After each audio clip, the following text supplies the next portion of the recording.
Meeting to order. This is the regular workshop meeting of the Commonwealth Transportation Board. Pleased to be here in Charlottesville this morning. So if you will join me in the Pledge of Allegiance. Pledge allegiance to the flag of the United States of America and to the republic for which it stands, one nation under God, indivisible, with liberty and justice for all.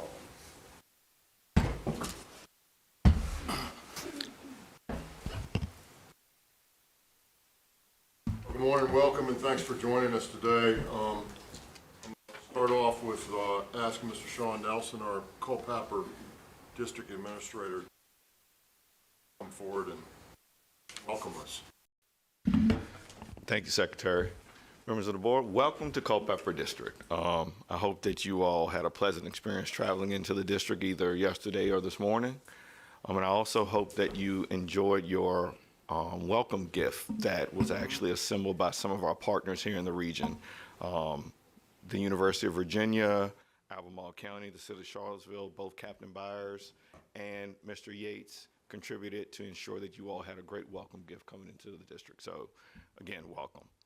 So a little bit about the Culpeper District. We're composed of 9 counties, the City of Charlottesville, and 12 towns. Within the district, we've got 3 residencies. We've got the Louisa residency, the Charlottesville residency, and the Warrenton residency. And we're responsible for maintaining and operating over 10,600 lane miles of roadway and over 1,700 structures.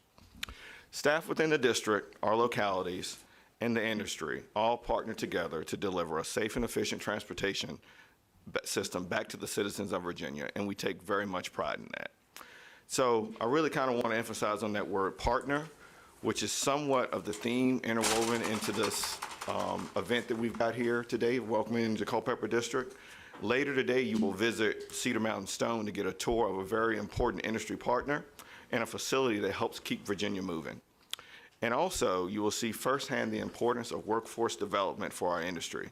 For a rural district such as Culpeper, it's very important for us to try to home grow some of the talent here within the district to make sure they are able to provide back to the Commonwealth.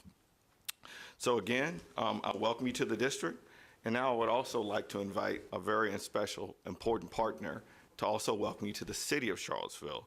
I've got the City of Charlottesville Deputy City Manager, Sam Sanders, and I'd like to welcome him to the podium to say a few words. Good morning, CTB members and transportation advocates around the state. We just wanted to say thank you for choosing to be in Charlottesville. And we, on behalf of the mayor and the city manager and council, we just extend to you a hearty welcome to Charlottesville. I would be remiss if I didn't take this opportunity to also remind you that we do appreciate the word partnership. And as we continue to work on rebooting our portfolio and partnership, as Sean has mentioned, we're very appreciative of the approach that we're able to take when we work collaboratively to try to work and resolve some issues that have been some longstanding and then to avoid some of the new ones from popping up. And we look forward to being able to do that. Hope you have a great productive meeting over the next couple of days. And again, welcome to Charlottesville. Thank you, Mr. Sanders. Thank you, Mr. Nelson.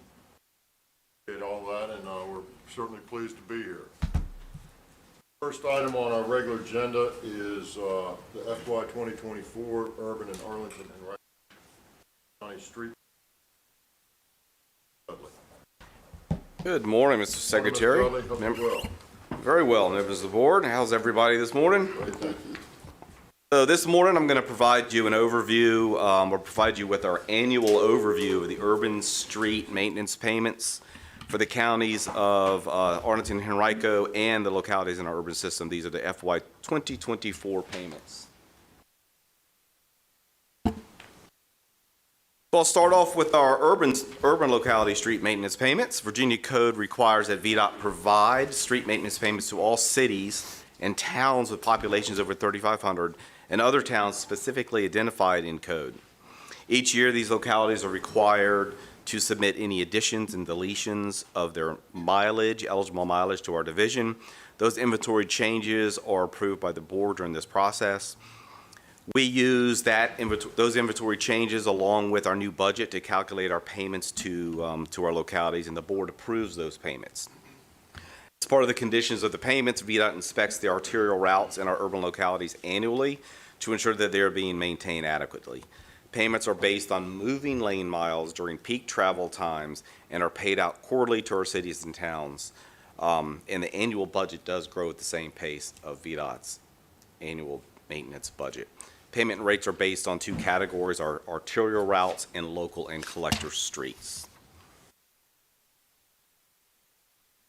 So for Arlington, Henrico, those are the only two counties in the state that maintain their local systems. We have a similar maintenance payments program for them. However, payments to Arlington and Henrico are not based on functional classification. They are based on total eligible lane miles maintained by those counties. And there's no arterial street inspection requirement. During this payment process, we also make three other additional payments to our localities. The first are the overweight permit fees. This is the locality share of overweight permit fees which are collected by DMV. They're based on a straight lane mileage calculation with all localities receiving an equal amount per lane mile. Beginning in 2005, the board also has set aside $1 million to assist the city of Chesapeake with the maintenance of their 3 movable bridges. Chesapeake is the only city in the state which maintains movable bridges, and we have studied this in the past and found they are significantly more expensive than fixed bridges, and we are recommending continuing of those payments to the city. Finally, we make payments in lieu of taxes to localities where tax-exempt Virginia Port Authority real estate exists. To do this, we provide $1 million, which is provided through the Appropriations Act, and that is distributed proportionately to each locality based on each port's cargo throughput. And those localities are Norfolk, Portsmouth, Newport News, and the odd man out is Warren County, because Warren County has the inland port. Yes, sir. So regarding our payments for this year, our urban budget this year is $510 million, significant increase over last year's budget. Those payment rates translate, or that budget with the inventory changes translates to payment rates of about $28,000 per lane mile for the arterial roads and $16.6 thousand per lane mile for the collector roads and local streets. Overweight permit fee distribution will work out to be about $11 per lane mile. Again, we recommend continuing the $1 million to Chesapeake to address their additional costs associated with the movable bridges. And we do not have the throughput calculations yet for the 4 ports, but that will be $1 million to go to those 4 ports, or those 4 localities collectively based on the throughput. We should have those numbers very soon. Arlington, Henrico, our budget this year is $86,262,546. Again, a significant increase from last year. Those payment rates will significantly increase this year to $23,573 for Arlington and $17,153 per lane mile for Henrico. Again, the overweight permit fee is the same as all other localities. So next month, you will get 2 resolutions from me. One is for the payments along with the inventory changes and the overweight permit fees for the urban inventory, and also the payments for Arlington and Henrico County. And those payments will begin the first quarter of next year. So with that, do I have any questions regarding our payment program? Secretary. Quick question, Mr. Brown's not here. Why is the Port of Richmond not included in the payments? Are they Virginia Port? Yeah, because it wasn't.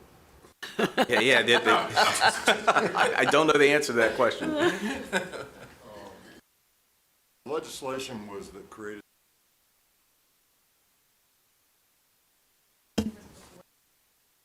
What the Port of Richmond was part of the port. Okay, that could be it. Yeah, it's been a while. Yeah, it's a long time. And the reality is, same number it's been. Has been. Great question. Yeah, thank you, Mr. Secretary. Mr. Dudley, how was the increase year over year calculated? So it increases based on the same rate as our HMOF. So the budget increases the same amount. Now, we have to take the inventory changes for the urban localities and factor that into the budget. So the budget will increase a certain amount, then we have to calculate the inventory changes. So the payment rates do not always increase at the same rate as the budget because one may outpace the other. And they've all started with a base rate a number of years ago, so they increase each year. Same question. Anyone else? Thank you very much. Next item on the agenda is the periodic regulatory review, our regulatory reduction program. Joanne Maxwell. Morning, Ms. Maxwell. Good morning, Mr. Chair. I hope you are well as well. I am back again, and many of you who have been on this board are familiar with the regulatory review process, apparently. There's a slightly regulatory reviews now, and so I'm bringing this to you now.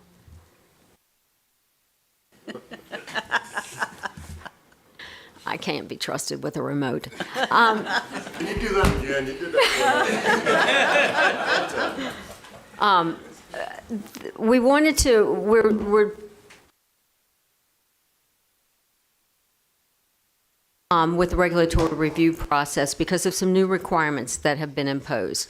So bottom line, as you all will recall, in the past, basically the Administrative Process Act requires any entity that promulgates regulations to periodically review those regulations for a variety of factors or considerations.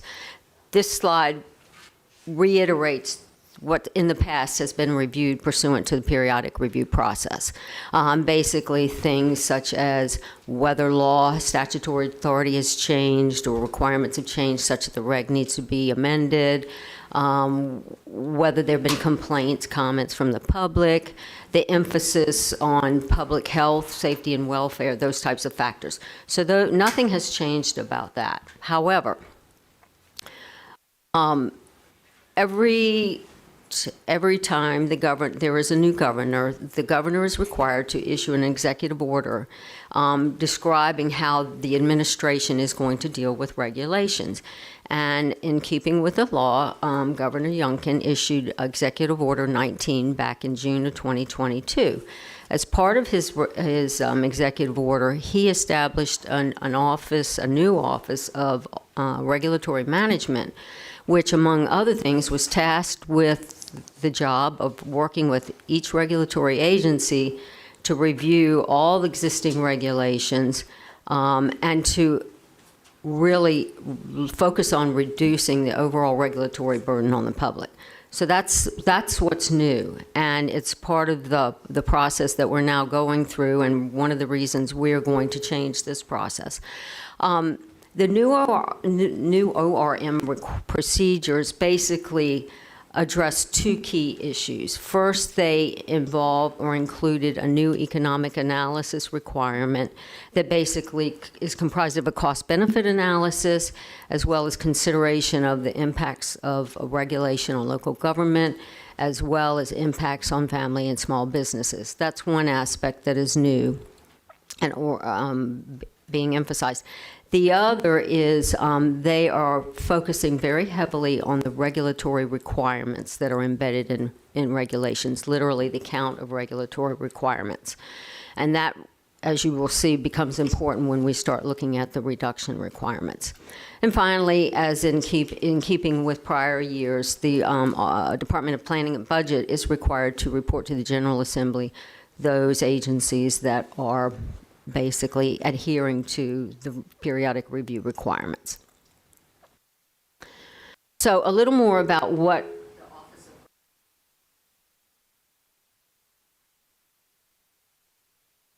basically ORM has issued guidance as a result of Executive Order 19, and they're requiring each agency, and the Commonwealth Transportation Board qualifies as an agency per this mandate. They're requiring each agency to reduce their discretionary regulatory burden on the public by 25%. There are various ways that an agency can reduce a regulatory requirement. One way is simply by eliminating it and eliminating the number of requirements that are imposed by regulation. Another way is to streamline or reduce the impact of a requirement. A great example that they give is, for instance, when there are continuing ed requirements for certain entities, if you can reduce the number of CLEs or credits that you have to get in a year, or perhaps if you impose fees, can you reduce the fees? So there are various ways to address or reduction in regulatory requirements. Since these are regulations, in order for an entity to reduce a regulatory requirement, you have to go through the regulatory process. That's necessary in order for the change to be effective. Just very generally, the regulatory process entails 3 steps. The first involves a notice of intended regulatory action, which we also call NORA. What's involved in that is just simply a notice is posted by the entity indicating that we are going to undergo a regulatory action. You don't have to necessarily know every detail of that action, but you do know that these regulations need to be subjected to a regulatory process. That basically you file the form that indicates to the public that the regulatory action is going to take place.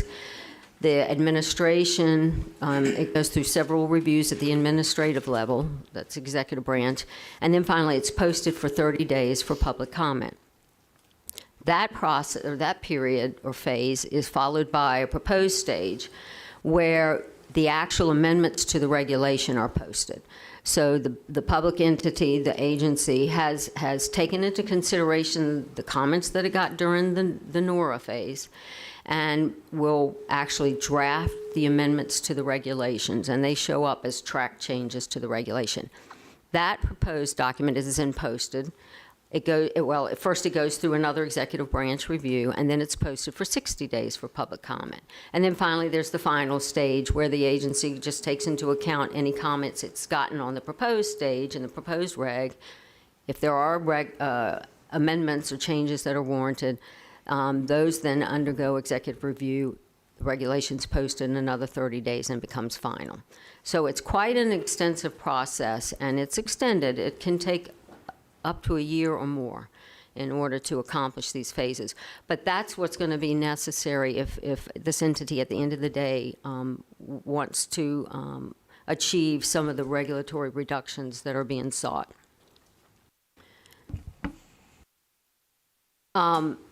This year, we have, VDOT has, as part of the periodic regulatory review, identified 5 regulations that are due for a review. Again, a review is required every 4 years.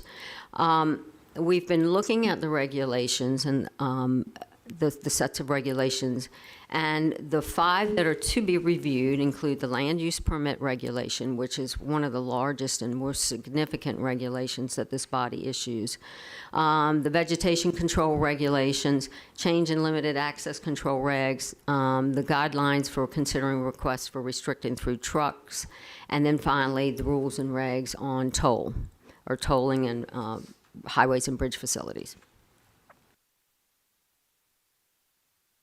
Quick note about periodic reviews.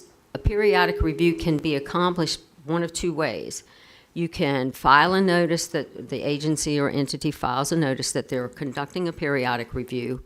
The public is given an opportunity for up to 30 days, 20 to 30 days, to basically comment. If they have thoughts about how the regulation should be changed, et cetera, or whether it should remain the same, they can make those types of comments. Then the agency proceeds to, it has to, within 120 days, decide what it wants to do with that reg. The options are retain it as is, amend it, or in some cases, as this body has done, repeal it. So that's one way that you can a regulation can undergo regulatory review. Another way is just if the agency knows, the body knows that the regulation requires some change, you can go ahead and file a notice of intended regulatory action. And that actually helps to expedite the process. The public is still going to have opportunity to comment. They're going to have opportunity during the NORA phase as well as the proposed stage and the final stage. In undergoing or beginning the initial stages of the periodic review, in this case, VDOT has identified two regulations, two sets that we really do believe, no question, are going to require some amendments. Those are the land use permit regulations and the vegetation control regs. So what we're doing at this point, and this is why we're here a little bit early, is we're going to be seeking CTB's approval to go ahead and file a NORA on those two regs. So if this board approves VDOT to go forward, what we plan to do is we will next month or in the next month or two come back to you with an action or seeking your action to approve filing of the NORA. You will actually see the document that will be filed as part of the process. And it's going to be very general. Again, the idea is we're just going to be describing the kinds of issues that we will be looking at, that the board will be looking at. And if you approve that, then we will go ahead and file the NORA.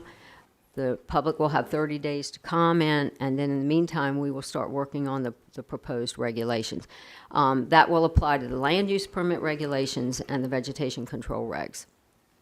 At this point, for the other three sets of regs, limited access, through trucks, and the toll regulations, staff has looked at those, and we're not seeing at this point any changes that would be warranted. So more than likely, unless we see something in the next couple of months, we'll come back to you in September, October, and just go through the normal periodic review process for those. We'll give you a presentation, explain why we are recommending whatever action, and then the next month we'll ask the board to take action on those regs.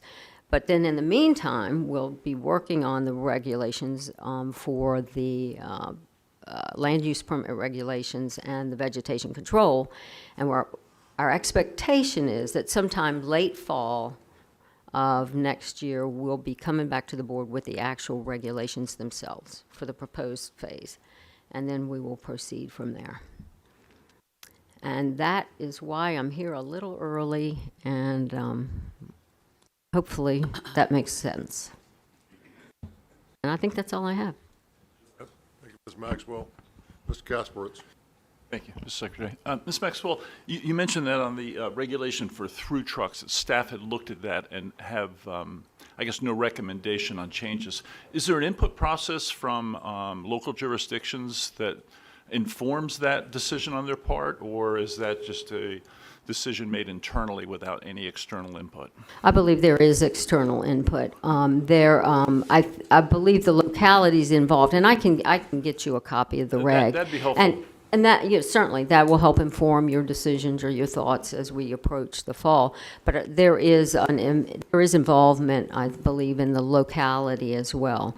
And there are several criteria that are set out in that regulation, but I'm happy to make that available to you. Yeah, I find that regulation in particular one that I interact with some of our local jurisdictions on fairly regularly. And I'd be, I think getting that type of input from the localities would be important. So I would like to look at that. Thank you. I'll be happy to make that available. And all of the regulations are posted online as well. They're public access. They're posted officially online. Mr. Secretary? Yes, ma'am. Joanne, so we've spent a considerable amount of time on this over the last couple of years. When you bring these to us, I think just in the listing, it would be useful to know whether we amended them in this last 4 years too, just as a point of context, I think, for everybody. I could tell you right now, actually, the last go-round, we did amend the through truck restrictions, and that was to give basically the district administrators the authority.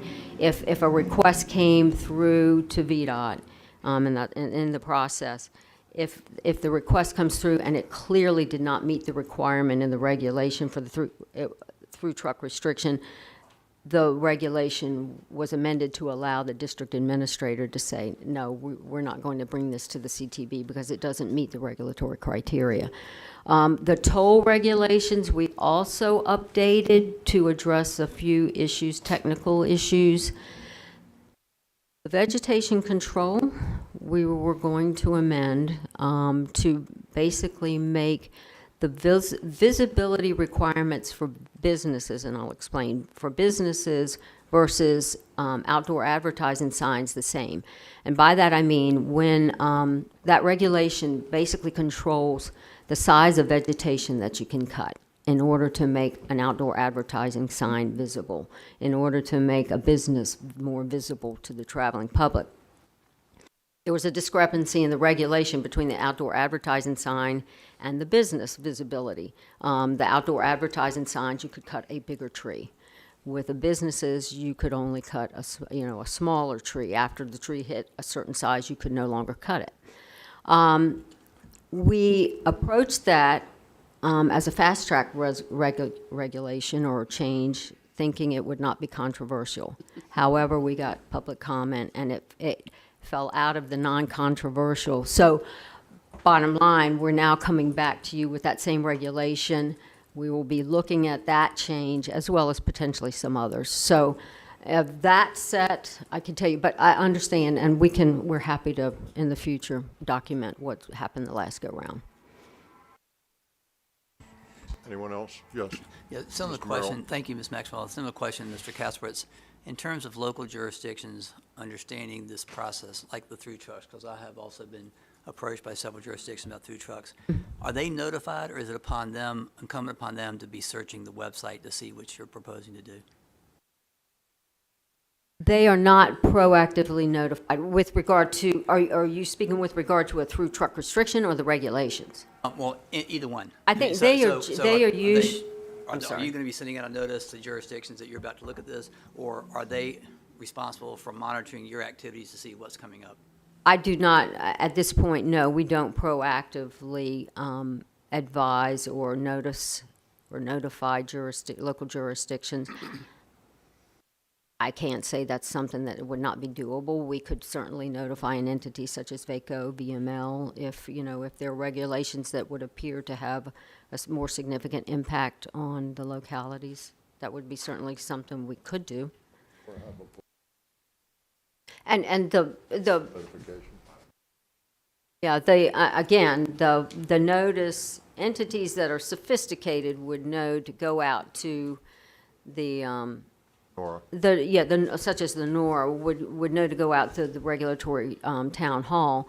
That being said, I don't think that necessarily they can subscribe like they can in other situations and receive certain types of notices. But we could certainly take that under advisement, and for those actions that might affect localities, I don't think there would be an issue to notify certain entities.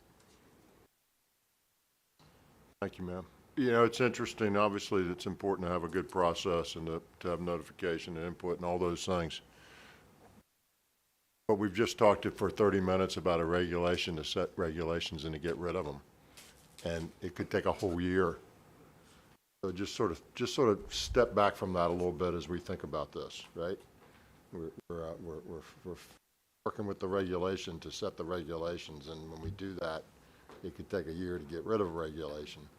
And listen, you got to have a good process, right? Mm-hmm. So I agree with all that, but it's interesting picture. Yeah, Mr. Chair, I was not suggesting that you need to do that. I was just curious, so when I have my conversations with Well, local it jurisdictions- is a good point, though. I think, at the end of the day, while we don't want to have input from 9 million citizens because we couldn't handle it, we certainly want to have some understanding of what other people are thinking that are dealing with us. And we're all part of the same team here at the end of the day, and we might make a decision somebody disagrees with, but if we're not even thoughtful about it because we didn't even think about it because nobody told us because we didn't tell them, then, shame on us. So, thank you, Joanne. Thank you, I sir. think we need to think through that a little bit of how we might, and maybe it's just through the district administrators talking to their local folks, just like the assistant city manager from Charlottesville was here this morning, got to be some sort of regular form. We'll look at thank you. several options. Thank you. Appreciate it.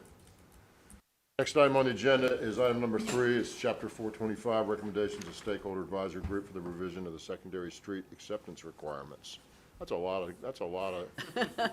words for an agenda item, Mr. Hoffrichter. Good morning, Secretary Miller. Welcome. And, How are you? doing well. Thank you for being here. Unfortunately, a lot of my work deals with titles that are very long and involve a lot of different issues.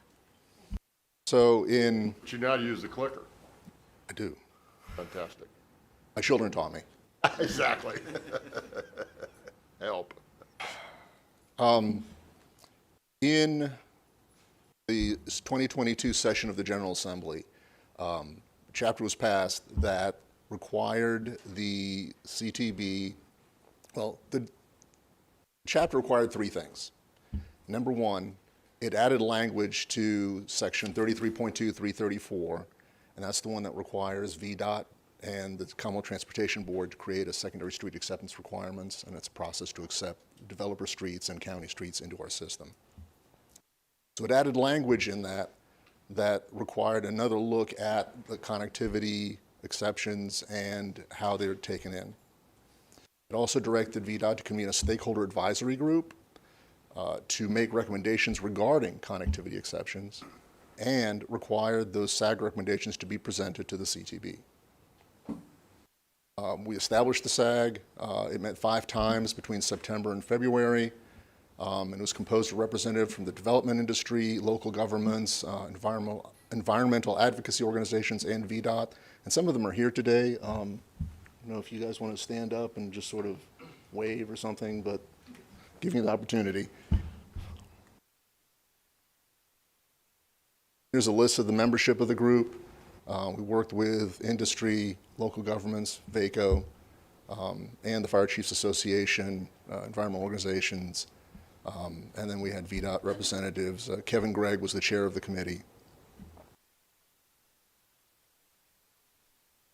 And before I go on with what the committee recommended, I would like to cover what the secondary street acceptance requirements already includes in terms of connectivity and the exceptions. So the first one is that you have to connect to existing stub outs that abut your development. There's a perfect example of it. The white area is existing, and then the green area is a new development. You have to connect to an existing stub out that abuts your property. There's an exception, and that exception is if that creates an unsafe condition. Because in some cases, some of those roads could be 50 years old, very narrow, not developed for taking consideration pedestrians and things like that, so that there might be issues. You don't want to create unsafe conditions. Second requirement is what we call the multiple connections requirement, and that requires each of your phases to have at least 2 connections to the outside. One of those connections has to be to a publicly maintained roadway, and the other one can be a connection to another publicly maintained roadway or a stub out to provide for future development. The exceptions for that one are if the adjoining property is built out, we don't expect any development to occur, then obviously it doesn't make sense to make a stub out to it because it's not going to get connected. If the adjoining property is zoned for an incompatible use. So in that instance, if it's zoned for something that's going to be a quarry, and you're developing a residential subdivision, that doesn't make sense to connect the two. Then finally, if no reasonable connection can be made because of things that are between you and what you'd want to get to. So for instance, if there's a conservation easement, if there's a water feature, steep grades, restricted property like a government facility or limited access roadway or something like that. So those are the exceptions for that one.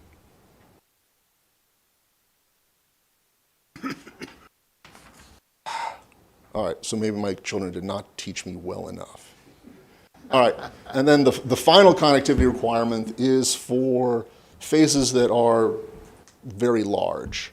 And that is that if you have over 200 dwellings or your site's expected to develop 2,000 trips per day or more, then you need to have an additional connection to the outside for each set of 200 dwellings and 2,000 trips per day. The exceptions for that are the same as the previous ones listed, plus we have a high density factor where, for instance, if it's a situation like Tyson's Corner where you've got, 3 24-story towers on a property, it wouldn't make sense to make 16 connections to the outside. That just doesn't make any sense. So there's an exception for that factor. And in 2022, of all the street networks that we took in, 32% of them had to have some sort of connectivity exception. In total, in 2021 and 2022, 53 connectivity exceptions were approved by VDOT staff, and only 2 were denied during that time period. The main reason for approving connectivity exceptions are adjacent built-out area, by far the largest in terms of the numbers granted, excessive grades, conservation easements, and jurisdictional wetlands, because it is difficult to build roadways through that. Now, back to the Stakeholders Advisory Group. Recommended 4 sort of sets of changes to the regulations.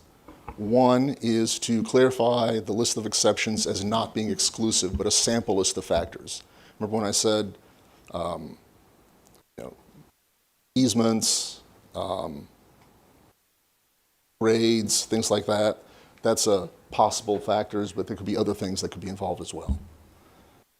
Make that clear that that list was not exclusionary, that it was those things plus other things like them. Recommendation number 2 was to explicitly add utility easements for underground trunk lines to the list of factors. We found over the years that developers obtaining the rights to cross these kind of facilities can be very expensive, and in some cases, very difficult. So we included that as a factor for not making that connection. Recommendation number 3 is, let me step back for a second on recommendation number 3. When you're developing a subdivision, you generally do it in phases. Our process requires you to identify those phases beforehand so that we make sure that as each phase is taken in, it meets the connectivity exceptions and requirements. But as those of you who are involved in commercial activity know, you might plan for something, but it doesn't necessarily mean that that's how it's going to turn out. Conditions might change. You might need to adjust your phasing so that different things get taken in at different times. So recommendation number 3 was to allow that if that's happened, we can take in a phase that does not meet the requirements if the next phase that will allow it to meet the requirements is under construction. So it allows it to advance the acceptance of the street sections. And then finally, recommendation number 4 only deals with those larger acceptances where you've got over 2,000 trips per day.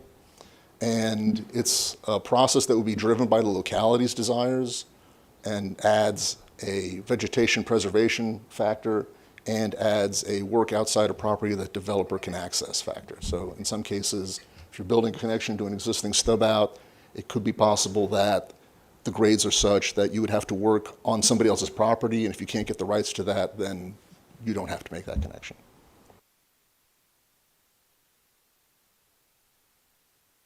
The next steps for this are CTB's consideration and approval of the recommendations. We're expecting to do that at the June meeting. And we then begin the process of amending the secondary street acceptance requirements. And then after that, CTB's approval when that process is over with, and then final adoption of the recommendations will be brought to the CTB. Thank you, Robert. Questions?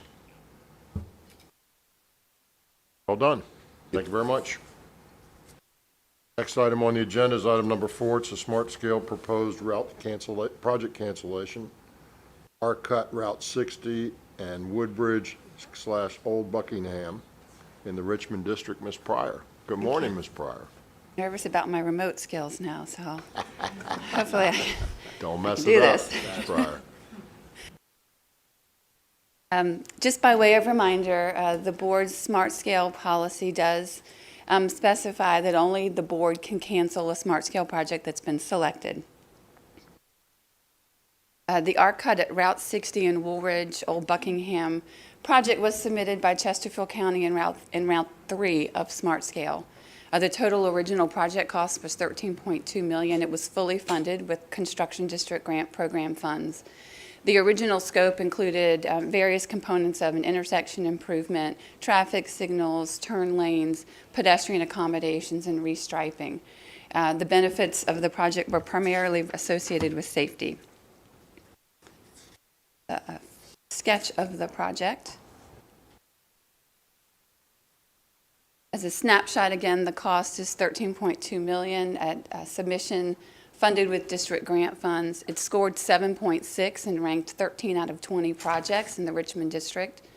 The current project estimate has increased significantly to $21.8 million, and there are $334,000 in expenditures on the project.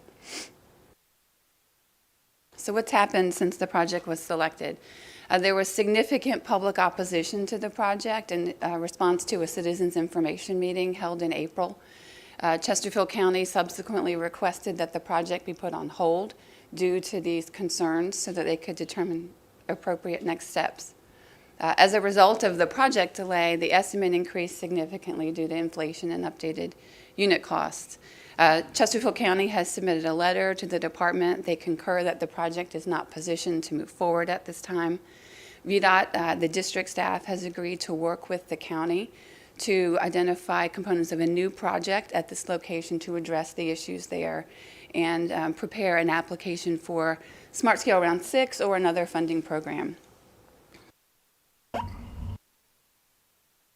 So the recommendation to you is to, I'll bring this back as an action item next month to approve the cancellation.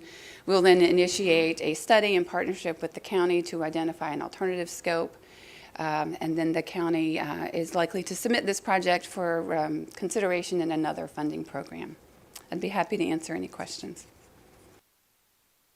Mr. Stant? I have one question. Large-scale projects seem to be getting more and more approved, and then subsequent citizen input has turned against that project. It's happened in Norfolk, and it's apparently happened in this one. I just wonder if there's some way, when we're looking at smart scale, to figure out how to handle this. I know we get the decision of the local governing body at the time that the smart scale application is submitted, but it doesn't seem to be any follow-up after that. And I don't know what the fix is. I just see that there is a problem that's being raised. Kim, can you go back 2 slides, please? This one or one more? One more. Okay. Last line on the slide is what bothers me. Right? So we spent $334,000. Our money or their money? Citizen money. Okay, that's good. It's citizens' money. We spent $334,000, and then we decided we didn't like the project because of citizen input, to your point. And listen, the question is, and this is maybe for some more cogitating on, how do we ensure how do we put pressure on that 334 so that it doesn't continue to occur? And is it a clawback thing? Is it a, like this wasn't Mr. Stant's point. What's been presented, not just about inflation, right? Inflation's killing us on so many projects that we're involved in right now, so I get that piece. And the number went from 13 to 21, so it was a 50% increase or so, a little bit more than that. And I get the problem, but that wasn't the problem. The problem was the citizens didn't like the project and they stopped it. And then all these things happened. And so they put in, we go through the application process, we spent all that time, we're going to talk about applications later, but we spent all that time and effort, and then we go start spending money, and then they say, well, maybe we don't want this one. And in the meantime, that 334 could have gone to some other project in that district that was wanted. So, and maybe we get some of it back when we redo it. Maybe some of that 334 has value to us that we can use again, and it's not totally wasted, but a bunch of it's wasted. So how do we have a system that tries to minimize that? What do we need to do? In this particular case, we do believe that money was well spent. It does inform the solution or the alternatives that we'll look at going forward. I will say this, to your point, we have recognized that we're getting a lot of cancellations now, And as part of the smart scale review that we're undertaking, we're looking at how to make applications more robust, have more citizen involvement up front, as a way to kind of get a handle on that. So you'll hear more about that from us in the future. This is not an unsophisticated county here, right? This is a very sophisticated county, right? So they're doing their stuff every day. So, you know, that makes it even a little bit harder, if you will. Mr. Secretary. Yeah, Ms. Hines. Well, I would just observe, having sat on a local governing board, that one of the challenges, I think, for localities is that they're putting projects in that are going to be funded 5 or 6 years later, generally speaking. And there's a lot of movement in a lot of counties, and a lot of people who don't pay attention until it gets closer. And so it's not unusual, even in a locally funded project that you think is everybody signed off on, but you're coming back 4 years later to have a different set of citizens who've now moved into that subdivision, into those houses, or new businesses who go, wait a minute, what the heck? So, so I think we have to, as we're thinking about this, potential adjustments to kind of get at these issues, I think we also have to be thoughtful about not making it so tight at the beginning that no matter what the localities do, there's going to be an uproar when the time actually comes to start the project. So that's my cautionary tale, having lived that for a number of years. Dr. Smoot. Secretary, what is the current expectation or requirement that when local governments request a smart scale project, it is funded, and then they decide not to go forward with it later? What is the payback expectation, if any? I touched on that, Ms. Pryor. The answer would be? It depends. The board can require payback of those funds. Often it depends on what those expenditures are related to. If it's mainly VDOT oversight costs before the project has started, we typically don't ask for that to be repaid. In this case, we believe this work will inform what needs to happen going forward, and so it's not really wasted money. But the bottom line is this board can require payback if you so choose. And I think, Dr. Smoot, what we're dancing around the edges of is when would that be appropriate and when would it not? To Ms. Hines's point, I know things change, right? But the people, and it's not just in Chesterfield or in Fairfax or in wherever. It's everywhere. But, you know, the people in Buchanan County, let's assume it was all wasted, and I'm glad that it was not. Somebody could have used that money for something good. And we didn't use, and if it was all wasted, we didn't use it for something good, we wasted it. And so we got to find a way to not do that, is all I'm saying, and while still recognizing that things change. And what bothers me about it is more about, it wasn't something we started digging in the ground and found something we didn't understand. It wasn't, you know, the world turned upside down and prices went bananas only. It was our citizens decided that we made a bad idea and we don't want to do that anymore. Well, why does the rest of us, why would the rest of us need to pay for that? And, you know, in this case, I'm glad that it will inform us going forward. And I don't think we need to stand on our head here, but I think we just need to keep an eye on it.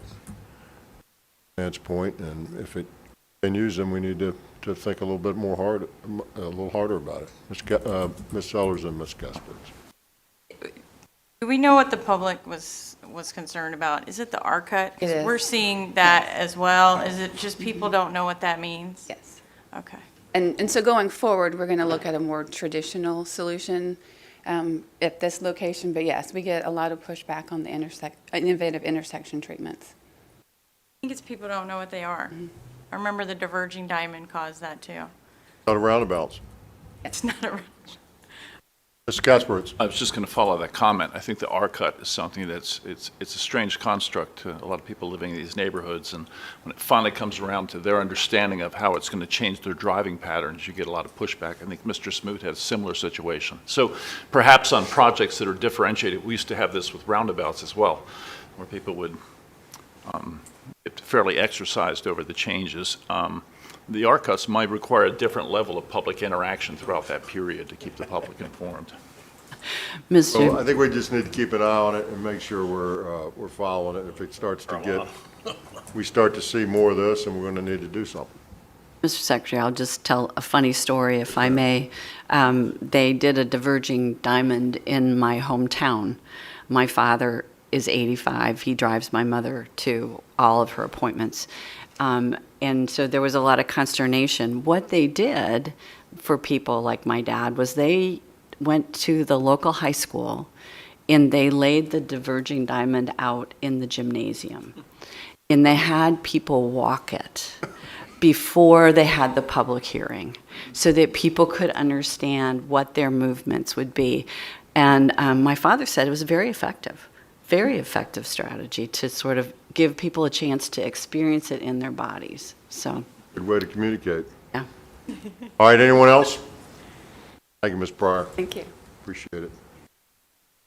Next item on the agenda is item number 5, transportation safety performance and the 2024 safety measure targets. Margie Ray. Good morning, Mr. Hello, Ms. Secretary, Ray. members of the How board. are you doing today? I'm doing very well, thank you.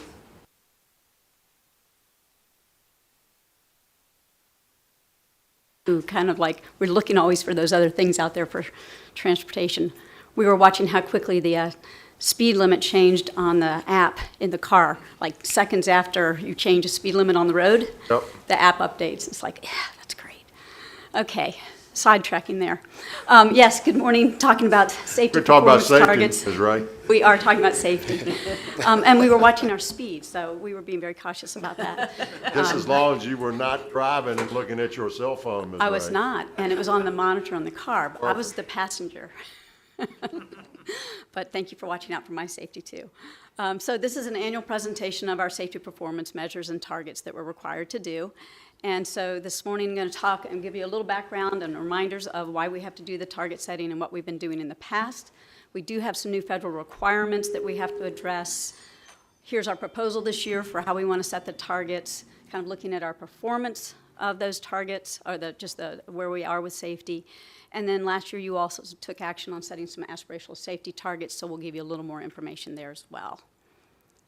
So one thing, though, that I wanted to kind of kick off with is that we've been at this target setting now for quite some time, started back in 2017. And FHWA, or really it was the Transportation Research Board, went out and did a study kind of looking at how all the states are setting their targets and kind of came up with this target setting philosophy framework. They bucketed things as conservative, realistic and predictive, or aspirational.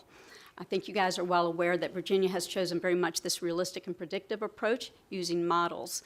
Last year you all looked at aspirational approach of setting some goals that was based off of a policy with our strategic highway safety plan. So I think it's just really interesting to see that we've got this whole philosophy now and how we're setting our targets. It really influences what we do and where we go. I think the other key part of this, in the way that Virginia has tackled this problem, is that when we look at that realistic predictive approach, we're really looking at the data behind the numbers, we're looking at the solutions to that, and I really think that's really helped the dialogue and helping to reassess and change our investment strategies to achieve better outcomes. So I think it's just been really spot on to help us move that forward. So why do we have to do this? Well, first of all, the Code of Virginia says you, as a board, need to establish performance targets for the surface transportation network. But then federal law says we have 5 safety performance measures that we have to set targets for. It has to be done on an annual basis. And then 3 of the 5 measures, we have to work with the Highway Safety Office out of DMV to establish and agree to those targets. And we come to you around this time every year because of the timing of when reporting is required. DMV has to submit their report by June 30th, and then VDOT has to report by the end of August. So it kind of sets our time frame. So these are the 5 measures that we're responsible for. The fatalities, number of fatalities, serious injuries, and the rate of fatalities are the three measures that we share with DMV and have to agree to those targets. And then we have the rate of serious injuries. And then the last one is a combination of kind of our vulnerable road users, where we look at our bicycle and pedestrian fatalities and serious injuries in a combined measure. So where have we been with the target setting? Well, starting back in about 2019, when we set our 2020 targets, we used an analytical model to set up those targets, to predict where our performance would be in that performance year, and we included a lot of external factors in that model. That model then gets updated on an annual basis to help us with the next round of target setting. But a lot of those external factors include our VMT, which has a strong influence, but we also look at demographics, employment trends, weather, liquor sales. We also look at how we're spending some of our other funding besides some of the construction funding. So our maintenance and operations spending clearly have a positive influence on our safety outcomes, as does DMV's behavioral spending programs. But combining, when we do our models analysis, it only includes data up through the most recent year, so 2022. But we're setting targets for 2024. So we have projects that are underway and that will be completed within that gap period. So what we do is we look at the Smart Scale and Highway Safety Improvement Program funded projects. They're either just recently completed or soon to be completed, and we estimate the benefits that those projects will provide, subtract it from those baseline conditions that the model predicted, and that's how we come up with our proposed targets. So very high level, quick approach to how we've been setting our targets now for several years. But we have this new requirement that came out through the bipartisan infrastructure law that says that for 2024, we have to set targets that show that they're either level or improved performance. So we can't have anything that's showing worsening conditions for our safety measures. And it applies to those three measures that we share with DMV. So when we looked at how we would manage that new federal requirement, we ran through the model projections. We did do a kind of a high and a low range. And you can see in the table here, we have the actual values from 2022 in the leftmost column there. And then the right two are the low projections and the high projections using the models. So the first three rows are direct out of the model projections or predictions. And then the last two rows with the rates then are applying the VMT to those count measures. What we can see when we look at that low range prediction is that the numbers are pretty close to where we were in 2022 performance. So I think that's a good thing. I think that's showing us that we're starting maybe to level out a bit with some of our trends. However, if you used the low range or the high range, it does kind of conflict with that new federal requirement of not showing level or improved performance.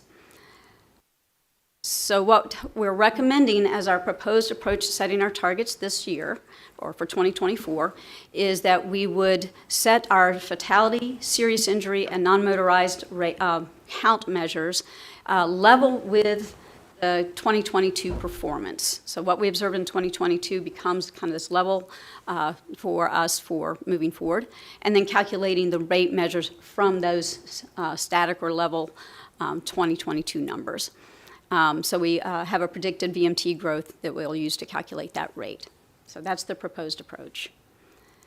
So then when we look at that relative to our performance, we can see our performance trends here for the count measures, so our fatalities, serious injuries, and our bicycle and pedestrian serious injuries and fatalities. And the symbols there with the 1,005, 765, 7137 would be the level numbers from 2022 performance and what we would propose for the targets for 2024. And we can see the same thing here with the rates. When we use the level count values to apply to our fatalities and serious injuries, and then with a projected growth of 1.3% vehicle miles traveled per year from 2022 to 2024, we actually get declining or improving rates for these two measures. So that also meets the federal requirement. Are there any questions then on the federal target setting approach? Merrill. Do you have a breakdown of the non-motorized between fatalities and serious injuries? 'Cause that's a pretty big number, but I was curious what portion of those numbers are fatalities. I don't have that. We could easily provide that. I don't have those numbers off the Could top of you my go head. back to slide 5, please?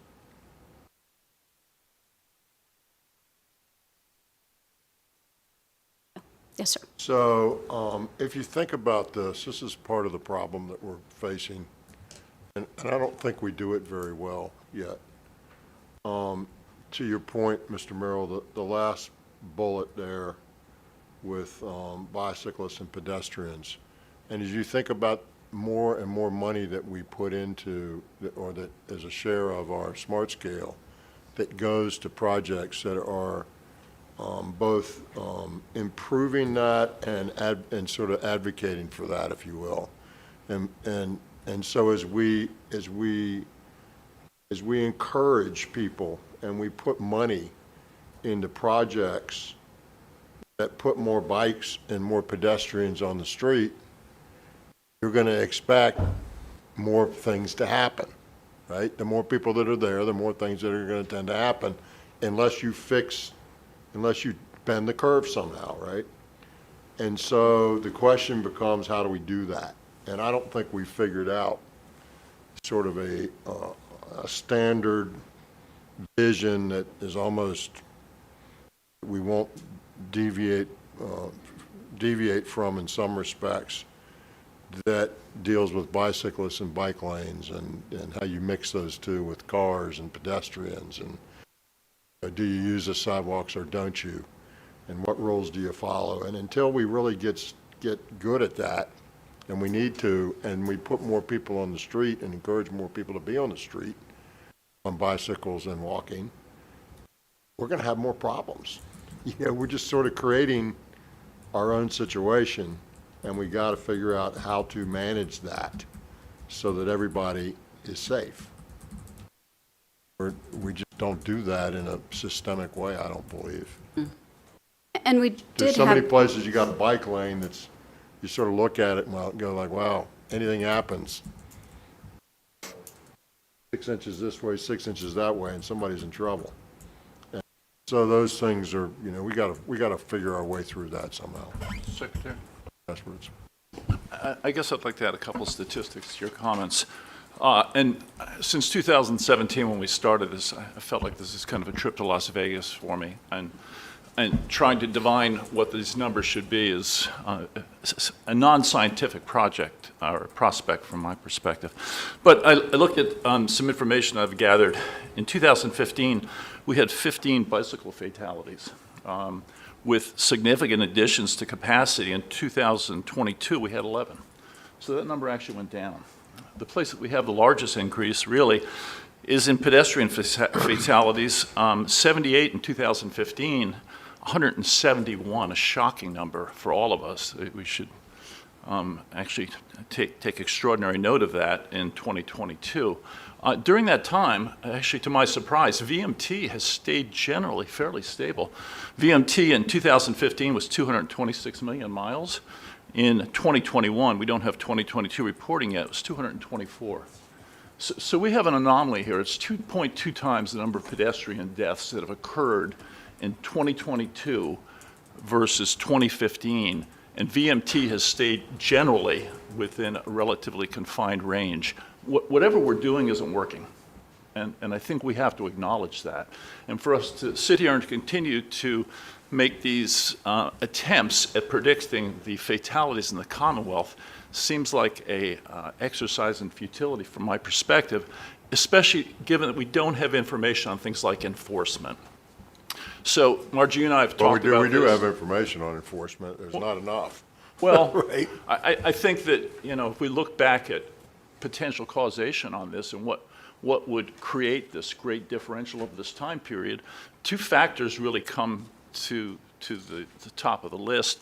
One is the excess speed that we have in over 40% of our traffic accidents and fatalities. The second is the dramatic increase in distracted driving. And I think as we look at pedestrian fatalities in particular, it's in my view, a potential high potential for causation in this extraordinary increase.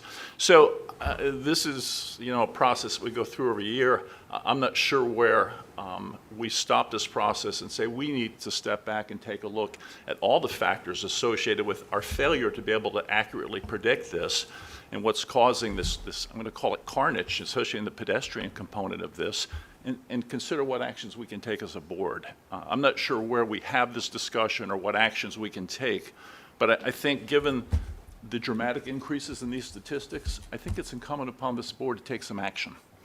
And I've got some recommendations on that, but I think to just make this a matter of course of making a new prediction on the number of people that will die on our roadways is an inadequate response for this board. Mr. Kaspertz, I don't think, one, we're not going to stop the process because we're required. I'm not suggesting that, sir. Let me finish. I thought you did suggest it. You said, when are we going to stop doing that? And the answer is we're not going to stop doing that because it's required to be done. I've said the same thing, and in every meeting that I've been in on the 6-year plan meeting, I've said similar comments, but of course you weren't in a lot of those meetings because they were all over the place. And so I feel exactly the same way in terms of we got to find a way to bend the curve, and there's no question in my mind as we incent and build more facilities for bikers and pedestrians in the same space where automobiles are, we're going to continue to have more problems until we figure out how to keep each of them safe. And I don't think we've done that, and I don't think we've got a standard template for that. So I agree with you. At the end of the day, Margie will continue to do this. And as you know from my previous comments as a board members, we had the goal. The first term we used was goal. That was our goal. And that goes some years back, and we just couldn't stomach that. And you remember those conversations. I do. And, now we have targets, and we don't like that. It's forecast. I'd rather you got a target to kill that many people. Well, I mean, that's what's the number we're trying to hit? What's the number we're trying to use or the judge? That's at the end of the day what this is about. And it's just, and I've said it a million times. My staff is tired of hearing it because they've had to travel around with me. But if we had 3 fully loaded 787s crash into the ground in Virginia every year and kill 1,000 people, because there was 333 on each one, we would be at battle stations doing something, right? And yet it happens year in, year out. 1,000 people get killed. And so how do we bend that curve? And listen, it's not a Virginia problem. It's a national problem. We're on the same glide path as everybody else. But I think to your point, Mr. Kaspertz, I think we need to focus on a few things. And one is this interaction, which is going to be a growing problem between these different modes. And we also have to focus on the distracted driving piece of this and driver behavior. I don't think we can spend enough money to engineer our way out of this. I don't think that's the problem. And I'm sure there are cases where engineering is a problem, or maintenance is a problem, or something that happens that's infrastructure related. But I think, and we're doing some deep diving to your point, so that's one thing that we're doing. We're trying to do some root cause analysis to really understand why this is occurring and then to attack the behavior. And I don't think we've done that very well, and I've tasked the commissioner and the commissioner of VDOT and the commissioner of the DMV to bring something together that's meaningful, that will try to get it, large sellers, try to get a driver behavior and get them to understand. We just restarted the ticket or click it campaign, and that's fine and it's very important, right? A lot of people that die don't have their seatbelts on. It's very important, but there's a lot of other things that we need to focus on in terms of behavior. I'm in 100% agreement with you, and I think it's only going to get worse until we figure it out. So we're working on it. We've got both commissioners that are working on that piece, and as well as the root cause analysis piece. And so I think it's important. I agree with you, and we're going to keep beating on it until we get some results. Mr. Secretary? Fine. So I've been thinking about this a lot for my colleagues. 30% of the deaths and serious injuries in my district are bike and ped.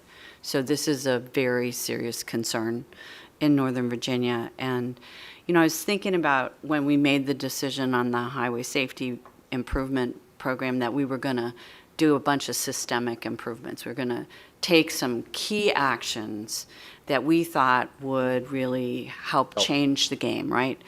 And I don't know if we have a similar suite of key actions that we should be. I mean, we had a great presentation in Nova recently about all of the money that we're going to be able to deploy for crosswalks, for instance, and for adding signals. So there, but we're not, that's not being coupled in the same way that I think we need to in this space of cars and bikes and people. So I guess I would say, from my perspective, we would volunteer our district to be a test bed for both messaging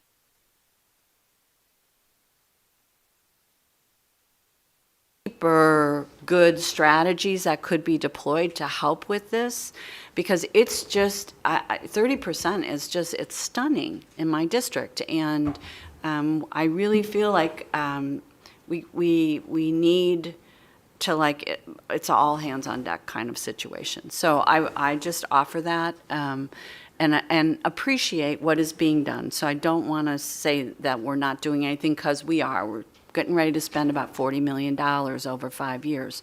That's not insignificant. But we have thousands of intersections, thousands. Mr. Secretary. Mr. Kaspers. Yeah, to follow Ms. Hines' comments, we do have a systemic safety program for our roadways generally, which I guess has been very successful. It'd be interesting to come up with a program for on bike trails and pedestrian walkways in Northern Virginia. I've come across National Park Service work where they have done some fairly simple things on the systemic side, including doubling the width of their painted crosswalks. Very simple and inexpensive approach, but it's had, in their view, a dramatic impact on driver visibility of actually seeing the crosswalk. They've coupled that with a very inexpensive, less than $10,000 installation of flashing lights that are activated by the motion of either a pedestrian or a bicyclist approaching that sign.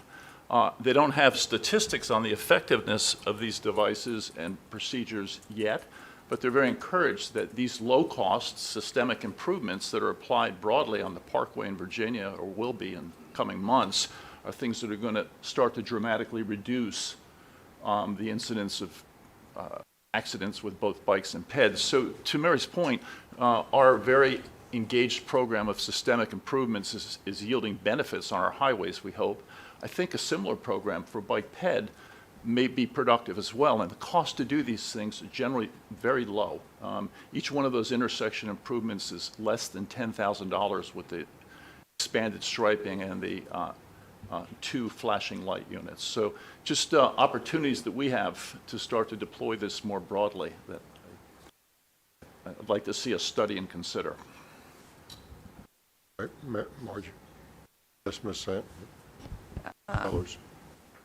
I spent a lot of time in Northern Virginia and watching the bikes, particularly the bikes, who fail to recognize that if they get hit by a car, they will get hurt, right? And bikes, you know, just from witnessing it, pedestrians and bicyclists, I think there needs to be some sort of campaign to remind them that they need to be looking for vehicles as well. We spend a lot of time talking about what we're going to do at intersections to make drivers more aware, but what about those folks? And you see on the bike paths and the shared use paths where bicyclists are, in some cases, quite rude and will go around walkers, go around people running, and bicyclists can be a big problem. And so I hope that as we're doing this, we also recognize that there's some fault on these pedestrians and bicyclists as well, and it's not just the drivers. That we do need to do a campaign to say, hey, you got to stop too, right? The other thing that I'd be interested in is seeing the alcohol sales is what are our recidivism rates, and is this something that we need to start working with, not just law enforcement, but the judicial side, and start talking to judges about when you let people off and you don't take their driver's license away, right? Because you feel bad, they can't get to work.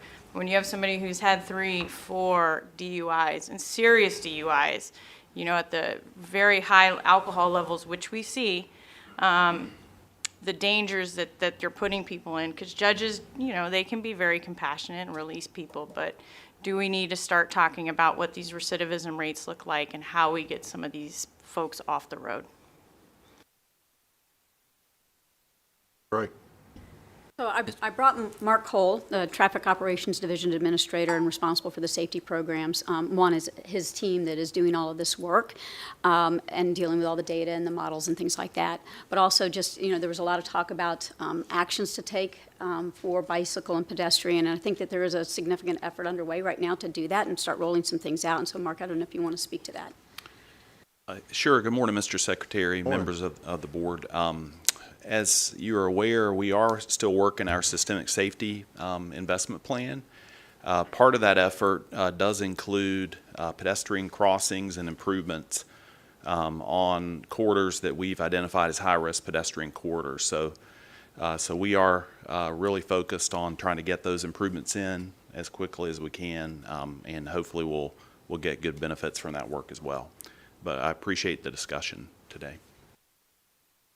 And just one last thing which started this whole conversation is that Mark and Angelisa Jennings from DMV gave a presentation back in March that I think went into some of the numbers, so there is some information out there, but we certainly can provide the details of it. But I think as it was clear through the conversation is the pedestrian fatalities are what have kind of really jumped. Thank you. Appreciate it.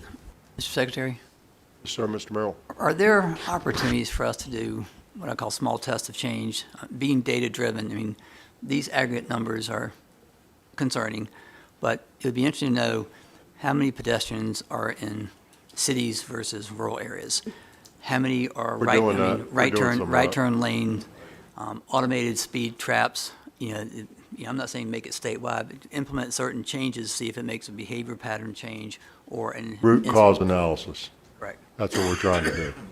We've got heat maps of it. It's interesting if you look at where the heat maps show it occurs. 95 corridors, big.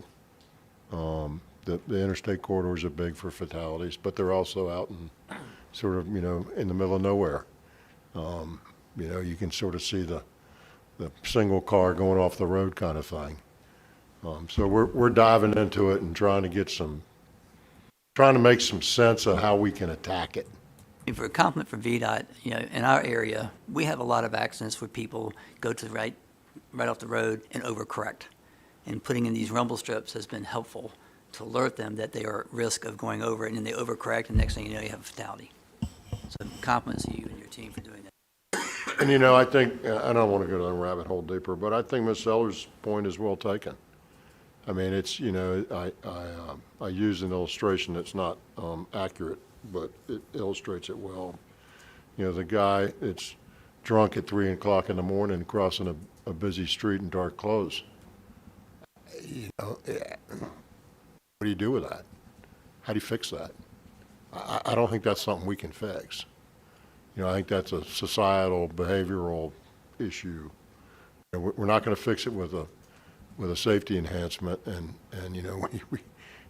when you get into the bikes and the peds, I think it depends on where you are. I think bicyclists somewhere are more sophisticated and it's more accepted and they do things differently. I can tell you in my neighborhood, they don't follow the rules. Stop signs aren't meant for them, and so when something happens, whose fault is that? I mean, you can't have it both ways. If you want to be part of the road, you got to follow the rules. And if you don't follow the rules, I don't know why you're sticking your finger at somebody else. Follow the rules. I mean, you see it all the time. But anyway, we've got some work to do, and we're going to try to figure out how we can try to bend that curve, Mr. Kasperitz. We're all Thank in you. on that. Mr. Secretary, question for Mark Coles. Sure. I happened to, I guess, stumble into the improvements that the Park Service has made. Are we doing outreach to the other 49 states and other Yes. on best practices, especially as it relates to pedestrians? And Certainly, we are routinely involved with AASHTO, Federal Highway, other state partners. I have a lot of friends who have similar roles in other states. We're always trying to borrow good ideas from them. And then from us, we share ideas all the time. As mentioned earlier, this is not just a Virginia issue, it's a national issue. We're trying to make sure at the front of the curve, trying to make a difference. So we certainly do. Thank you. Okay, just a few more slides focusing, and Mr. Kasparis, this leads to the kind of the conversation we had last year as well of not being satisfied with what we were seeing as our predictive modeling wasn't moving in the right direction. So last year, you all took action, and kind of it was three different components of that. One, you all decided to adopt the federal targets based off the model development approach. And two, you decided that you wanted to set these aspirational goals. We're not moving in the right direction with our modeling is not showing us what we'd like it to see. So what do we need to be doing differently? We really want to be driving these numbers down. So you adopted aspirational goals. Those were based off of the Strategic Highway Safety Plan, which has a goal to reduce the number of fatalities in half by 2045, fatalities and serious injuries. And that equates to a 2% reduction each year. So that is what you all also established last year. And then the third action of that was, again, what we're doing isn't enough. Reassess our investment strategies, and last September, Mark Cole and some others came back to you from DMV as well, reassessing the current investment strategies, making some new suggestions, and you all adapted a revised safety improvement strategies last September. So that's what's in play right now. There was a lot of acceleration of a lot of the systemic treatments. There was some more funding that was put up for localities so that they could implement some of the systemic treatments where they're maintaining their own roads. There were several other actions. DMV was spending some of their money on some of the behaviors that we were really observing in the data. So again, that was something that was done last year. It gets refreshed on an annual basis, and I'm sure Mark will report back to you in the not too distant future on that. So if we're looking still at these aspirational goals and still looking at this linear reduction at 2% per year, we look at these numbers for 2024 as far as what the number of fatalities, serious injuries, and the bicycle pedestrian numbers would be in moving downward and trying to strive for that. And then applying the same growth rate of VMT that we had in the federal measures or federal target setting approach. We are still seeing this downward trend using a 1.3% per year from 2022 to 2024. So assuming that you all want to continue with that approach of setting the targets using this year to using that level approach, and then setting these proposed aspirational goals, these are the numbers. And next month, I would be back before you with a resolution to adopt these targets and goals. Any other questions? Thank you, Ms. Ray. Appreciate it. Okay. I think I'm going to take a 10-minute break. Please keep it at 10 minutes, and we'll come back here at 10:02, 10:03, and get started again. All right, the next item on the agenda, item number 6, Transportation Partnership Opportunity Fund. Mr. Lawson. Good morning, Mr. Secretary, members of the board. I have a very brief presentation for you this morning on a program you don't hear a lot about. The Transportation Partnership Opportunity Fund was created in 2005 for the purpose of providing the governor an opportunity to provide grants and loans to entities to support economic development, the transportation aspects of economic development projects. The CTB's role in this program is defining the guidelines by which the applications from the localities are submitted. As noted, the program is, in terms of its size, it's relatively small. It's limited to grants of up to $5 million, and it can be used for revolving loans up to $30 million. As part of the guidelines that were provided for the program originally, and have been updated as recently as 2018, There is a semi-annual reporting requirement whereby the governor has to report, or the secretary reports on behalf of the governor to the House and Senate on the activity of the program. The program is managed by the department. It is chaired. It is kind of a TPOP advisory panel that's been put in place. I chair that panel as the deputy secretary, and it includes the chief financial officer from VDOT. If it's related to one of the other modal agencies, it includes a member, an executive officer from that modal agency. It includes a deputy secretary of Commerce and Trade, a representative from the Department of Planning and Budget, to evaluate the nature, the benefits of the project, and then that advisory panel makes recommendations to the Secretary of Transportation and the Secretary of Commerce and Trade, who then, if they agree with the recommendation to provide the grant or loan, then the secretaries then advance it to the governor. The reason I'm bringing this back to you today is that there was some changes to the program in this past legislative session. Code section 33.2.1529.1 was amended to expand the role or the purpose of the program. As you all well know, we've talked quite a bit about economic development opportunities and how our existing mechanisms are very restricted in terms of ability just to be able to say, we really believe this is a great opportunity. We need to try to make some improvements in order to support future economic development. And in these cases, it's often prospective. We don't have a company knocking on the door saying we're ready to do something, but we're trying to get the facility prepared so that it would be in such a position to accept a willing tenant. So the program was amended this year to allow the governor to actually provide monies directly to a project. The way it is structured is if the Secretaries of Transportation and Commerce and Trade believe that there's a worthy project that will bring forth some significant economic development potential, either to a project or to a program, then they can make a recommendation to the governor, and the governor can directly provide funding to the program or project. This is in addition to the existing program, doesn't change anything related to the existing program structure.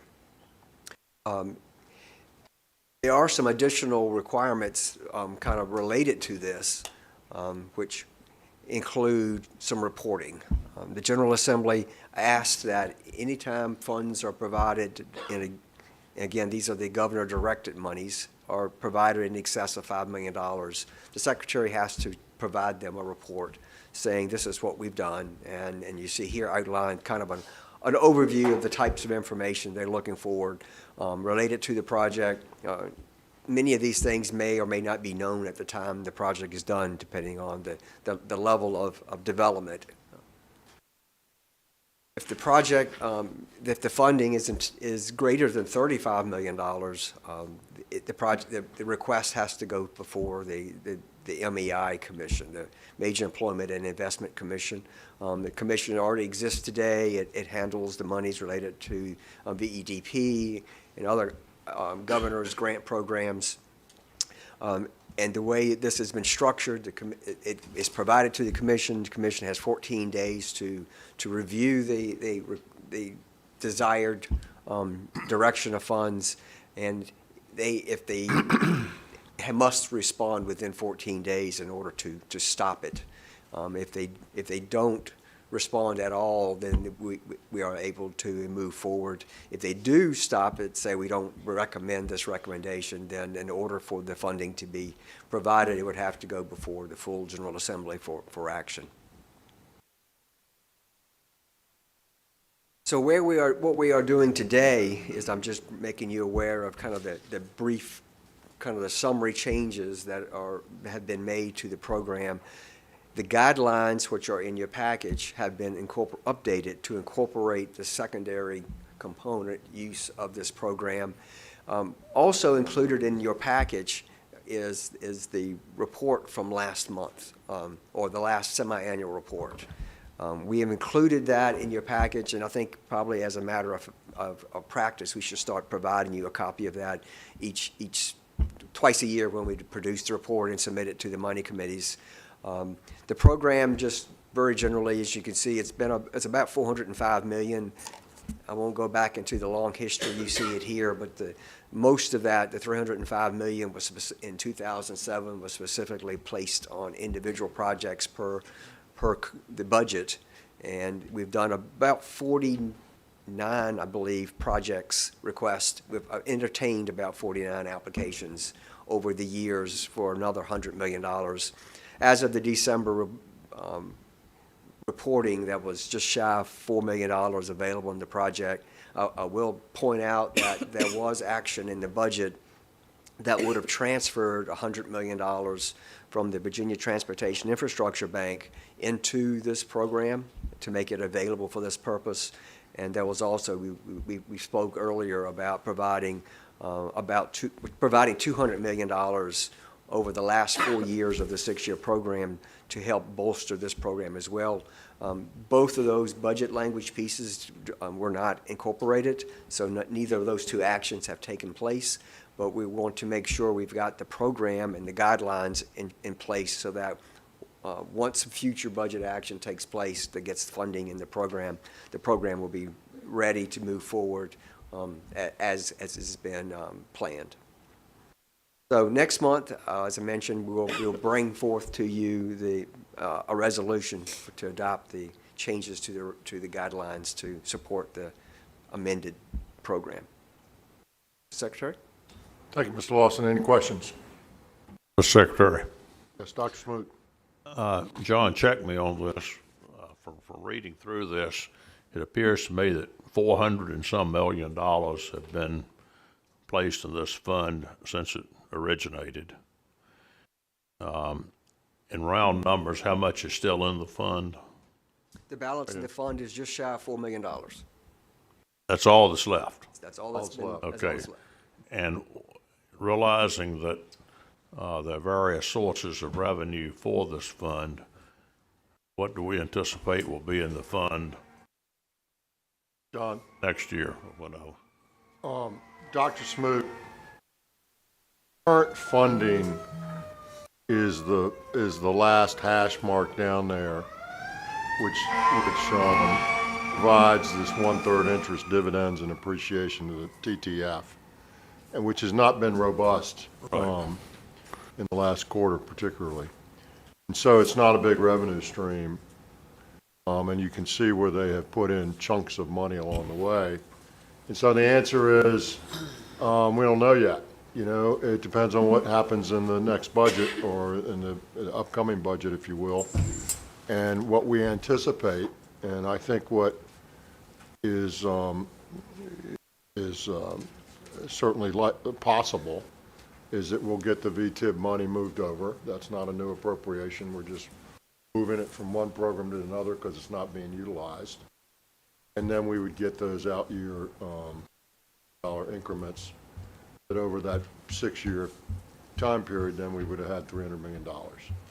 That was the intent, but the legislature hasn't agreed to do that yet. So we're setting it all up, getting it ready to go. Everybody's sort of on board with the concept, and now we're waiting on some budget. So that's where we'd anticipate we'd be if the Assembly funds it, allows us to do it. And there's been some discussion yet to be resolved, I think, that what is it, $100, $200 million initially was coming out of transportation funds, and I think maybe it moved over to the general fund. That's still pending before the legislature to be resolved. Is that correct or not? I don't think it's a general fund expectation, no, sir. So it would come from the transportation fund? Yes, sir. Which in essence is a rate on smart scale? I wouldn't call it a raid, no. Yeah, I have some questions about that, but anyway. You know, I think the thing that we grapple with, Dr. Smoot, and this is perpetual, is to have an ability to do things that make a ton of sense for the Commonwealth, but there's not a mechanism in smart scale to do it quickly enough and or to recognize the value of something that's going to happen tomorrow that hadn't happened today. So that's one thing we've really struggled with.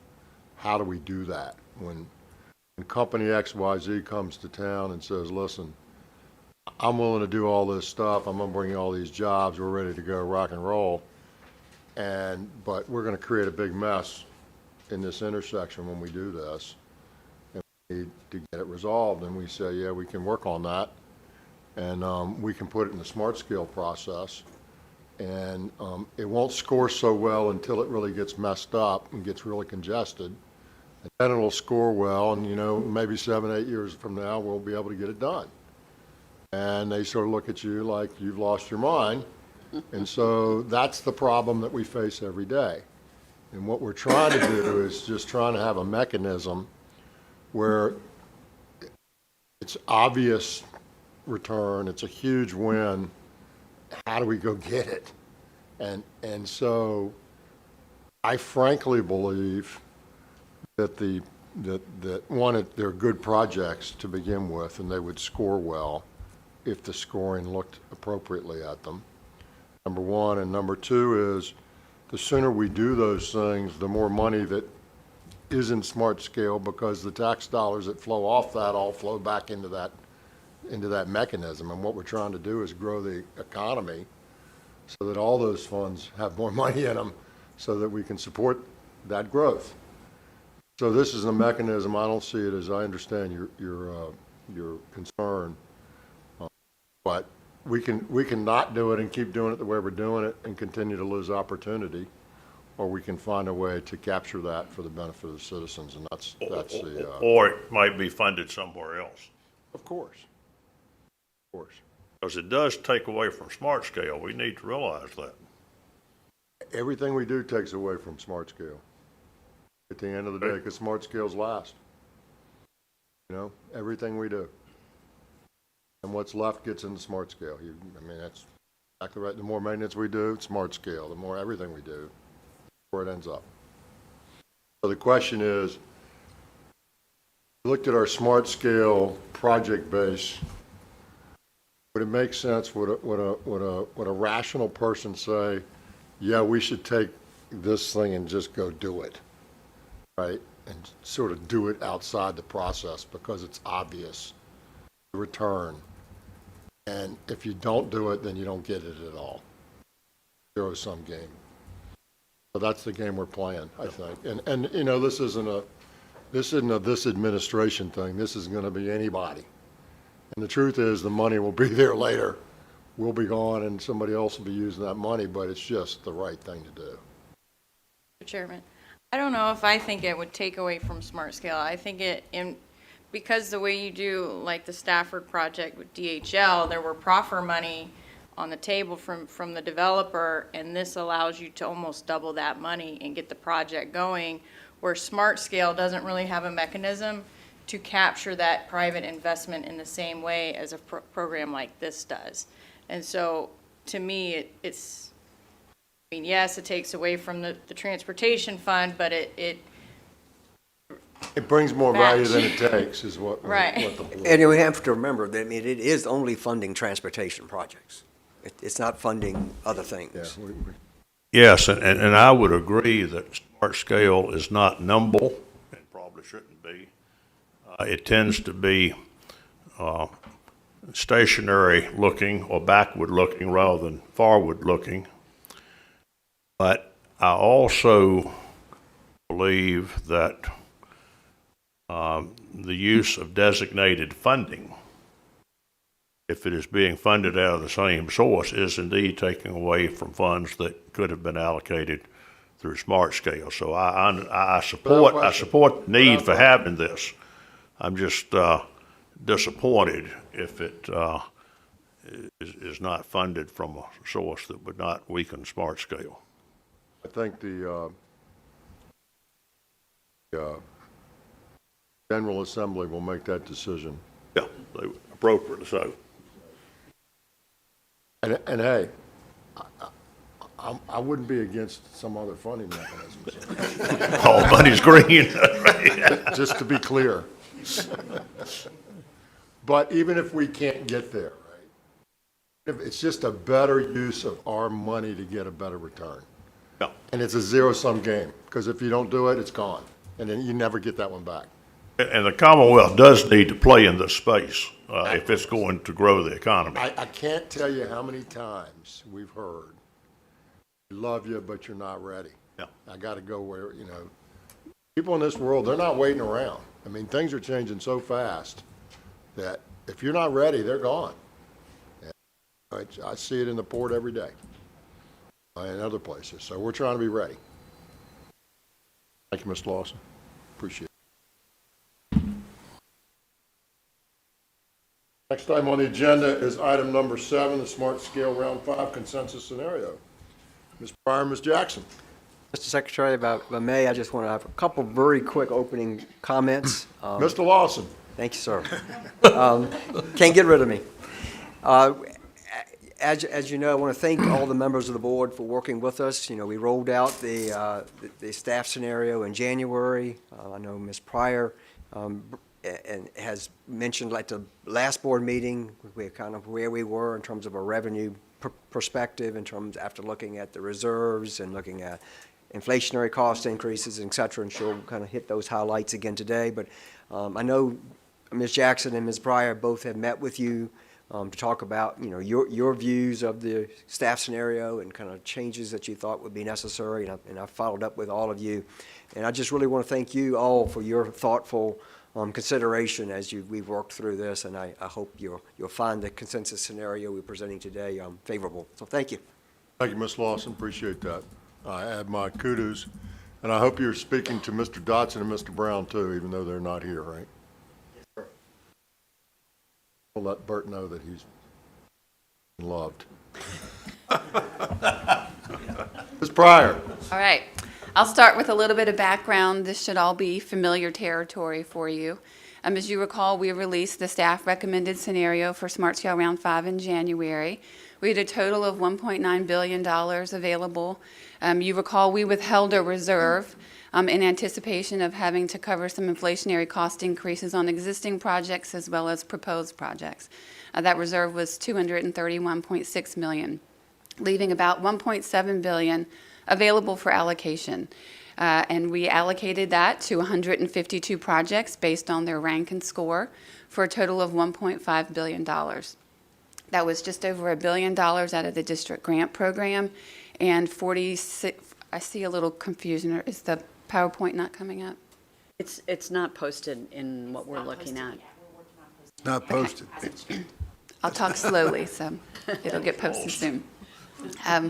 So again, the staff recommended scenario allocated just over $1 billion in district grant money and about $467 million in high priority, leaving $167 million unallocated. So at the end of the day, we got about $400 million with the reserve. So this table walks through the staff recommended scenario. It should be familiar to you all again. It shows the $1.7 billion available for allocation, the projects by value and number that were included in the scenario in steps 1, 2, and 3, then a total, and you can see the remaining $167 million. From my presentation last month on the draft 6-year program, this should also be familiar territory for you. We brought into the pool of funds available $109 million that had been previously deallocated from prior round projects. We covered cost increases on projects to the tune of $152 million. About $53 million of those cost increases were funded from other fund sources outside of Smart Scale. We reduced the recommended reserve from round 5 from $231 million down to $100 million. The recommended reserve for round 5 applications, as you recall, was based on a project-specific review of each of the proposed projects. And so that assessment led us to be able to release some of that recommended reserve. There's a little footnote here at the bottom that confession, there was a total Two of the column totals were wrong in what we presented last month. Columns G and H have been corrected in this table. Each of the district amounts was correct. Apparently, I'm just not good at math. So nothing was different by district. So this table I walked through also last month with you. It shows the amount remaining after round 5, after the staff scenario of $167 million, the original reserve of $231 million, the amount that was deallocated from prior round projects of $109 million, leaving a total of $507 million available. We covered the cost increases on previous projects for $152 million. We reduced the reserve to $100.8 million, leaving $254 million available for allocation in the consensus scenario. As Mr. Lawson mentioned, the consensus scenario is based on feedback from each of you, and as well as input that we've heard from the spring public meetings that we concluded last week. In total, and Ms. Jackson will go through these in detail by district, we unfunded 5 projects that were previously included in the staff recommended scenario. One project that was previously included was funded to a reduced amount because other funds were identified for that project. We fund an additional 11 projects across the state with district grant money. One of those projects is also funded to a reduced amount due to the availability of some other funds. In the high priority program, we unfunded 2 previously included projects and added 6 additional projects. And finally, there are 3 projects that are funded with both district grant and high priority projects. And now I'm going to turn things over to Ms. Jackson to go through the district by district changes for you. Thank you. Thanks, Kim. All right. Ms. Jackson. Thank you. Starting off with Bristol, funding one additional project in the consensus scenario. It is the Cook Street Extension project in the town of Abingdon. This is a new alignment project, and it's a 2-lane undivided. It creates a 0.75-mile roadway with a new intersection in Bristol. It is also the highest ranked project in the Bristol district, next in line. In Culpeper, there is a net change of 0, but one is unfunded and one is funded in the consensus scenario. The project unfunded is US 250 Peter Jefferson Parkway intersection improvements and access management. This is a new intersection with turn lanes, bike and ped, sidewalk and crosswalks. And it will be replaced with this funded project in HPP, the District Avenue Roundabout at Hydraulic Road, which is in the name a roundabout. It's a 2-lane roundabout at Hydraulic and Cedar Hill Road.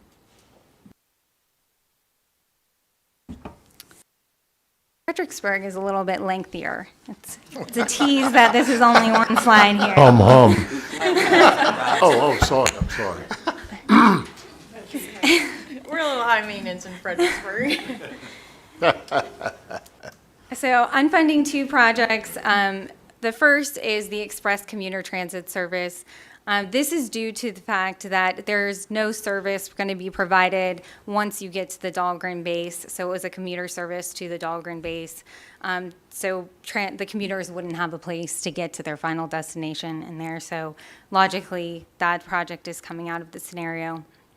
And then Route 610 widening, Route 648, and Route 751 and multimodal improvements submitted by Stafford. And it's a widening project of 1.3 miles of lanes.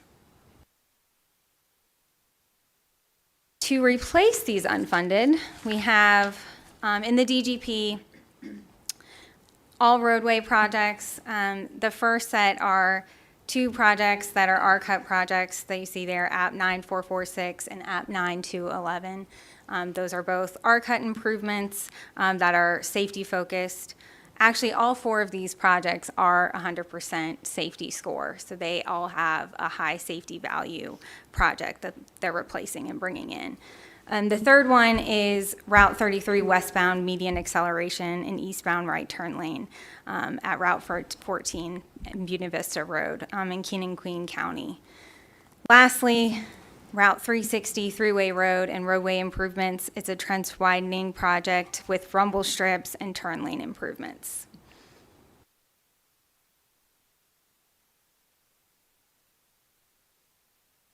The last project in DGP is Sharps Road roadway improvements with trench widening. It's the same benefit as a higher ranked project, but realigns a skewed intersection, and again is a 100% safety project. Lastly, with a combination of DGP and HPP, is bringing in Route 17 and Route 33. This is a new acceleration lane with intersection lighting and adjusting the median. In Hampton Roads, we are unfunding a DGP project.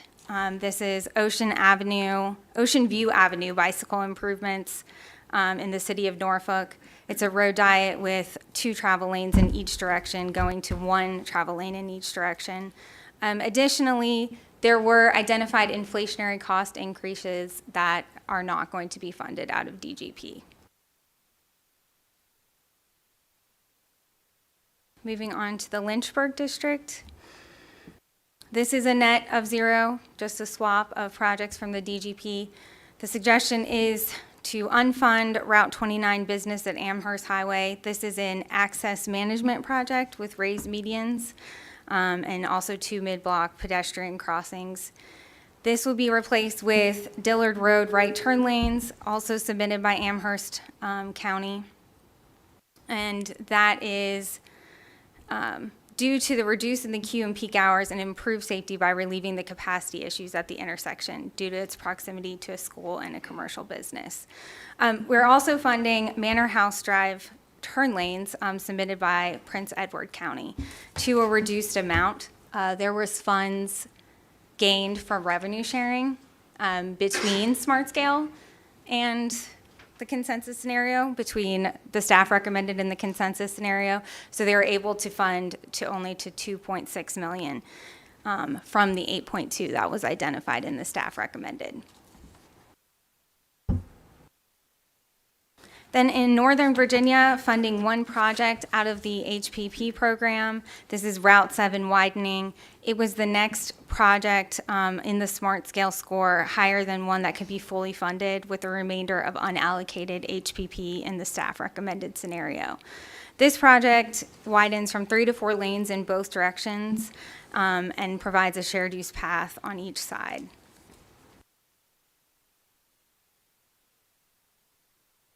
To Richmond, unfunding 2 projects and funding 1 project. The first unfund out of DGP is Route 360 and Deer Run Drive at Harborview Court. It's an RCUT that was submitted by Chesterfield County.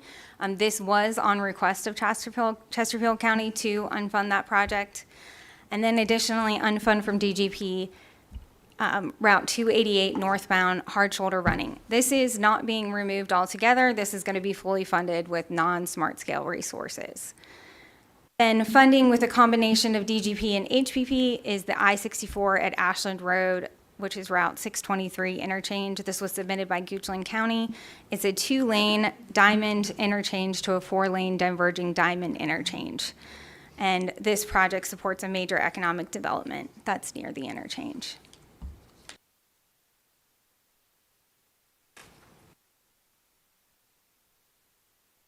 Additionally, in Richmond, funding Route 360 at Brad McNear, a continuous green T. This was submitted by Richmond Regional Transportation Planning Organization in Chesterfield County. And it's a continuous green T with sidewalks. The locality requested this to fund the project in lieu of the other one that they requested to remove, and that was 9154 on the previous slide. And then we're funding to a reduced amount with DGP, the Randolph Road shared use path submitted by the city of Hopewell. And I think this is part of the major trail network that we have. In Salem, funding 2 projects, one with DGP and one with HPP. It's the Route 8 widening and improvements. This adds a two-way left turn lane on Route 8 for 1,000 feet, excuse me. That would be a really good value. That's the project that I want out of Smart Scale. And then with HPP money, US 460 and Timber Ridge Road intersection improvements, this is an intersection realignment and widening the shoulders.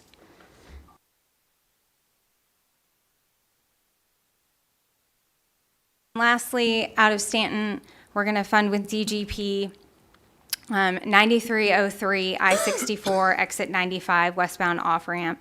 This provides 2 additional right turn lanes at this intersection and in the off-ramp. And then funding with HPP, app ID 9037, which is Route 55 and High Knob Road intersection improvements. This adds a westbound left turn lane and an eastbound right turn lane on Route 55. App number 9046 is South Main Street Corridor Safety Improvements, submitted by Harrisonburg. It's a companion to 9404 South Main Street so that those can work together and have some efficiencies in the projects. And then 9307 is US 33 and Rockingham Parkway. This is 2 R-cuts with a signalized U-turn at Cross Keys. These provide safety and operational and capacity preservation improvements along US 33.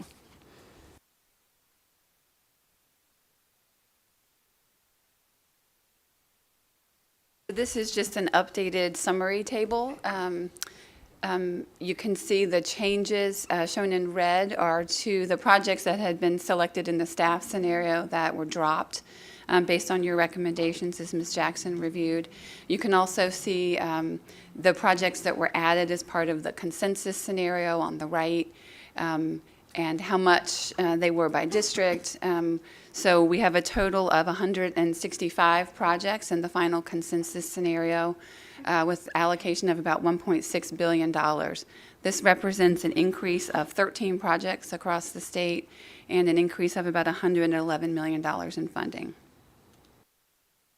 Finally, at the end of the day, if you recall way back on slide 5, that remaining allocation for the consensus scenario of $255 million, we spent 111 of it on the consensus scenario based on the changes we just discussed. So there's a net change of 13 projects. I'll point out that those commingled projects that were funded with district grant and high priority are shown as a half a project in the district and a half a project in high priority. I know there's no such thing as a half a project, but to make the total work, that's how I had to do it. The amount allocated in column K for each district and high priority. The amount unallocated, I apologize. So you can see in column K, this is what's left in each district, 143 million total. In addition to that, we also have the recommended reserve we've set aside in anticipation of potential cost increases of $100.8 million. We'll present you with an action item for approval tomorrow at the action meeting. We will then base the final 6-year program development on these changes and bring that to you for approval in June. And we'd be happy to take any questions if you have any. Thank you, Ms. Pryor. Mr. Stanton. Can we go back to the previous slide? The column K, total allocated, do those funds remain in the district in their balance entry? Yes, sir. Used for inflation and Whatever, or next project. Round next- 6. Next. and then next round the 6. column G, recommended round 5 reserve, does that reside in Richmond or in the districts? In each district, and the high priority is the statewide. Nothing moves out the district once it's in there. Anyone else? So 1.65, is that the number? 1643. Nice work, ladies. Thank you.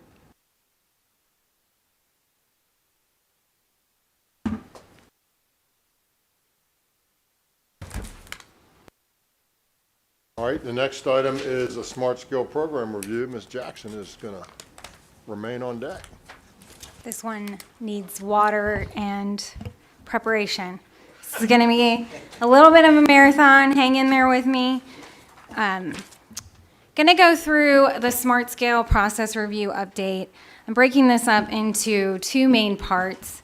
Half of the presentation is going to be taking a step back and walking through the history of Smart Scale, essentially why we're here, what is applicable, that's Virginia code, what is CTB policy, the funding sources, any previous round summaries, and a process overview so that we have a base understanding of the process overview, what components can be changed, where can we make the adjustments and fully understand the difference between code and CTB policy.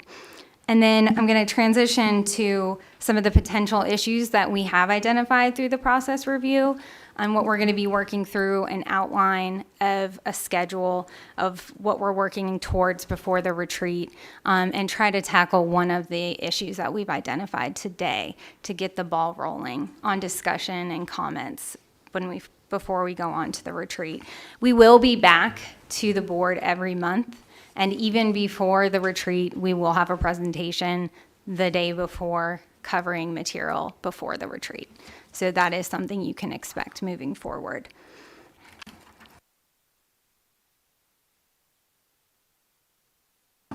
All right, so starting with why Smart Scale. In HB 2 of the 2014 General Assembly, Smart Scale required the implementation of a formal prioritization process. This came out of the need to have a data-driven, consistent plan, no matter the changing administrations.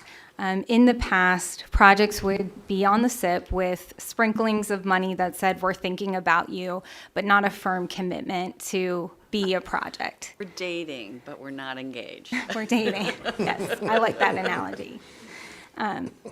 So the process scores projects based on an objective and fair analysis that's applied statewide, helping the CTB select projects to provide the greatest benefits for tax dollars spent. And again, Smart Scale is a decision-making tool. As you saw, the adoption will be of the consensus scenario and changes can be made, and it is a decision-making tool. So the first Virginia code, we have two main codes that drive Smart Scale, and they're broken up into our prioritization process, which I'm going to cover first, and then the funding. How do we prioritize and how do we fund? Those are our two big categories as we go through this presentation. The first step, the main bill, the flagship Smart Scale bill, is HB 2, which defines a prioritization, but not how to fund the project. That's going to be covered later. It was effective in July 1st, 2014, and required the CTB to use the process by July of 2016. The benefit-cost relationship is required in Virginia Code, so they established that as a keystone part. They also require the 6 factor areas. Besides the factor areas that you're familiar with, there are additional factor weighting rules outlined, like in Northern Virginia and Hampton Roads, highway construction districts, congestion must be weighted the highest among the factors. So that is all outlined in that code. It also states that you shall consider at a minimum highway, transit, rail, roadway, technology, operational improvements, and transportation demand management strategies in multimodal project evaluation. You also have to meet a VTrans need, consistent with the assessment of capacity needs for all corridors of statewide significance, regional networks, and improvements to promote urban development areas. And then additionally, projects must be fully funded when they're added to the 6-year improvement plan.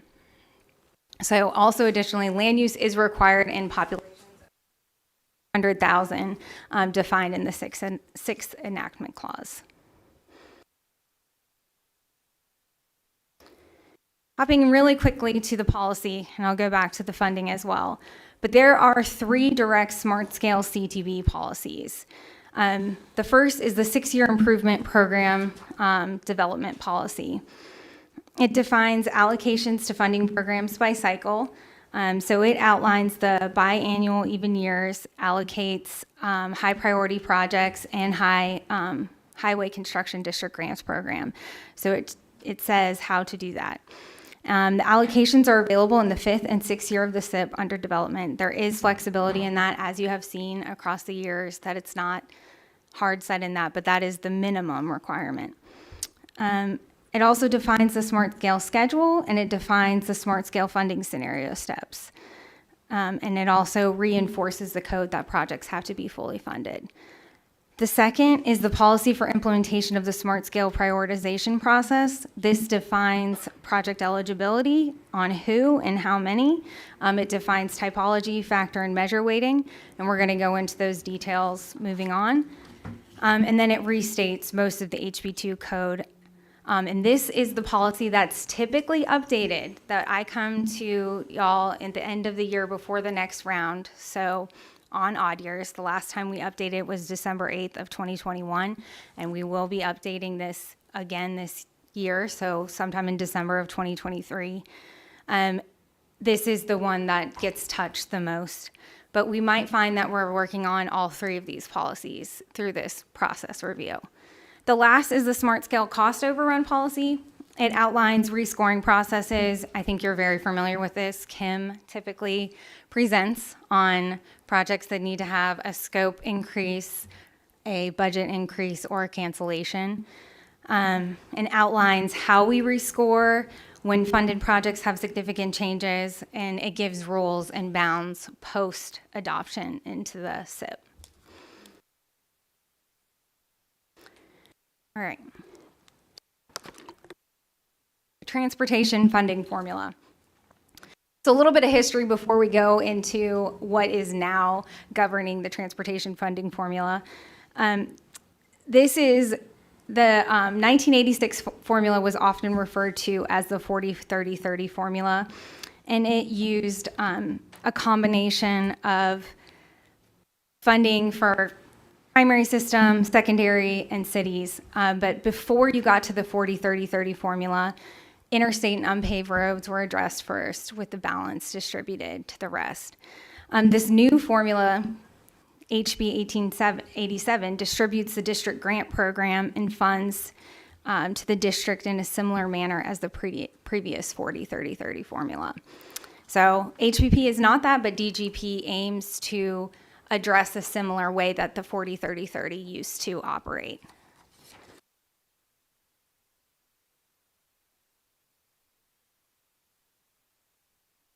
So as I started to introduce on the previous slide, HB 1887 established the programs that fund the smart scale process, including the high priority projects program and the district grant program.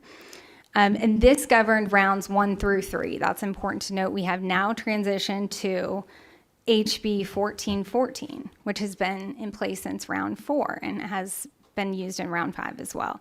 And so this restructured Virginia's transportation funding model and updated the program shares, which you'll see in that graphic there on the right-hand side of how the funding is distributed to the different programs: DGP, HPP, SGR, State of Good Repair, IOEP, which is the Interstate Operations and Enhancement Program, and HSIP, the Highway Safety Improvement Program. So this was in place until round 4, when they restructured. Additionally, imposed the regional fuels tax in all areas of the Commonwealth where it is not imposed to be used for the district grant program. And this is referred to as the supplemental district grant. And you'll see there's a little asterisk there at the top that that's not considered in that pie chart, but it does augment the DGP. And I'll give you a little more information about that on the next slide. So as of July 1st, that worked for round 4. The regional motor fuels tax, vehicle fuels tax, is levied with every locality within the Commonwealth. Where that money is directed is what's different. This map shows geographically where the money is directed. The regional fuels tax is supported by the regional fuels tax supporting the supplemental district grant is shown in the gray areas on the map. In green, NOVA, it goes to the Northern Virginia Transportation Authority Fund, and that's directed to MVTC and VRE. And then in yellow, the Hampton Roads goes to the Hampton Roads Transportation Fund, and in blue, the Central Virginia Transportation Fund. So this map kind of gives you an idea, if you are not gray, where your money gets directed from the regional fuels tax perspective. Will you go back and mention the 81 corridor? Yes. So additionally, the orange area is the I-81 corridor program improvement fund. The I-81 corridor improvement fund is along the I-81 corridor. And so if you are in the localities in the counties that are touching the I-81 corridor, your regional gas and fuels tax goes to the I-81 corridor improvement fund. I think the point is it has the same foundation as a regional authority.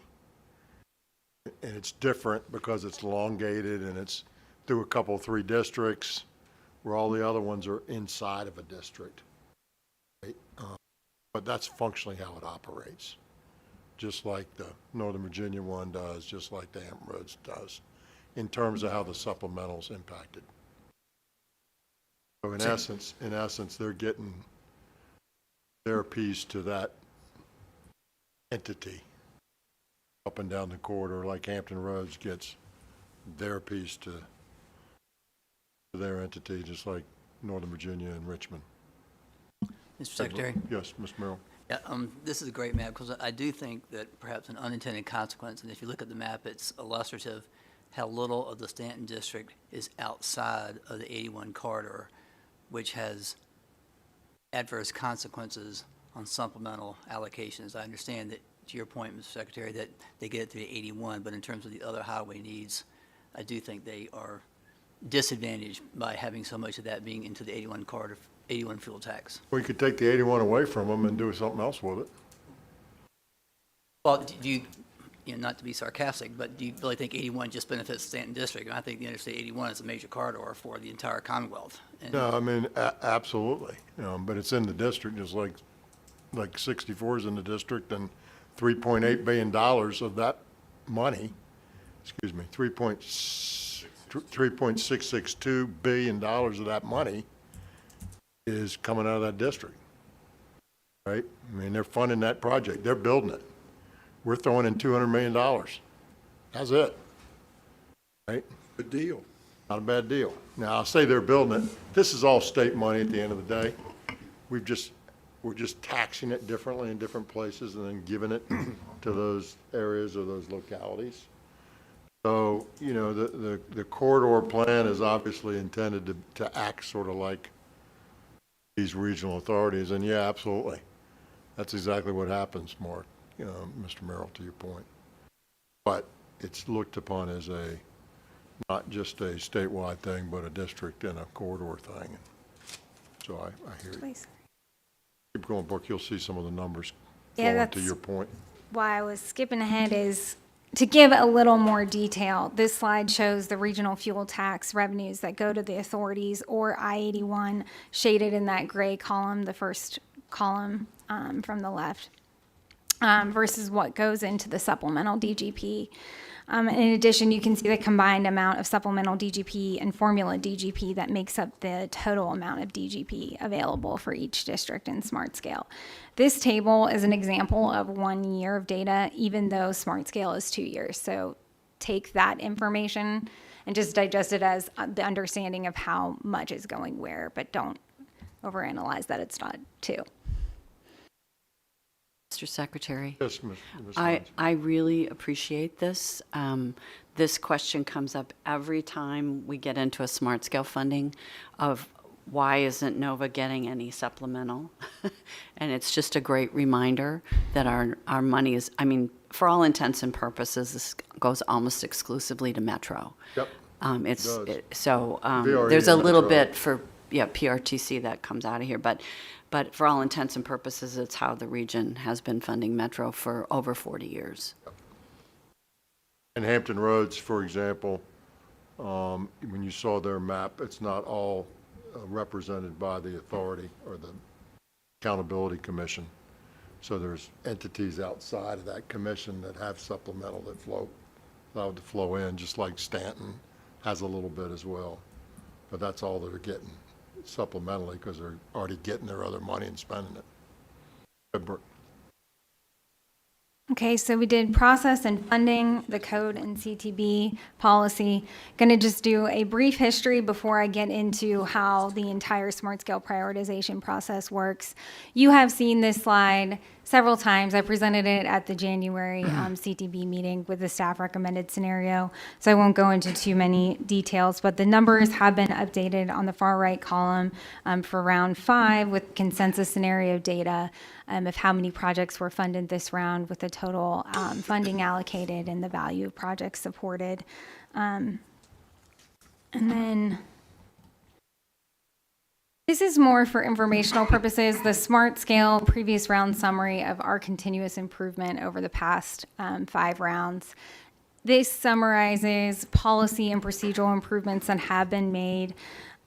This is for your review and consideration as we continue to make suggestions heading into the retreat. It's important to know where we have been before we start making changes in areas that we might have already changed before. And it doesn't mean that we can't or that we're counting it out. But a lot of time every round is spent on the continuous improvement process. There has been a previous CTB retreat between rounds 2 and 3, and there's a lot of great information on what was worked through in those retreats as we head into the coming retreat that we're going to have this summer.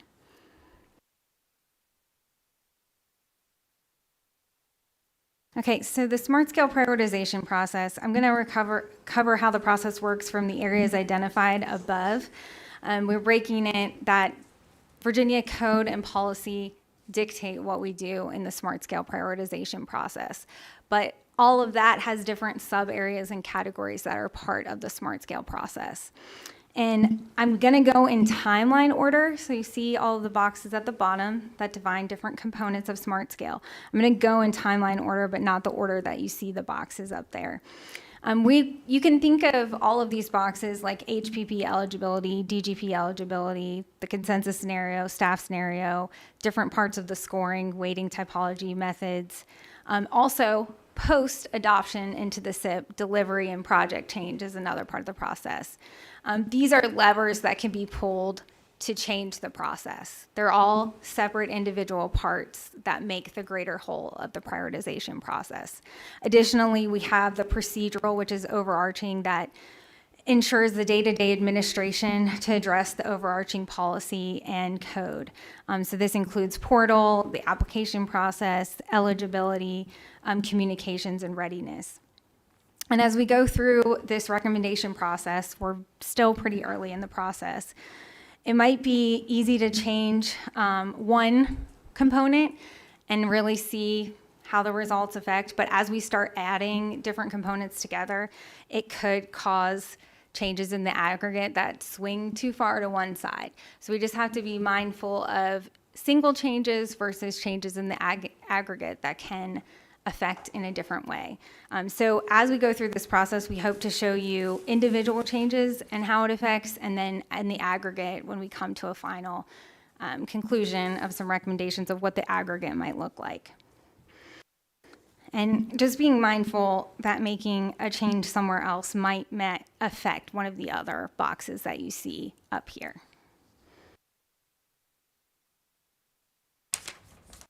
All right, starting with funding program eligibility.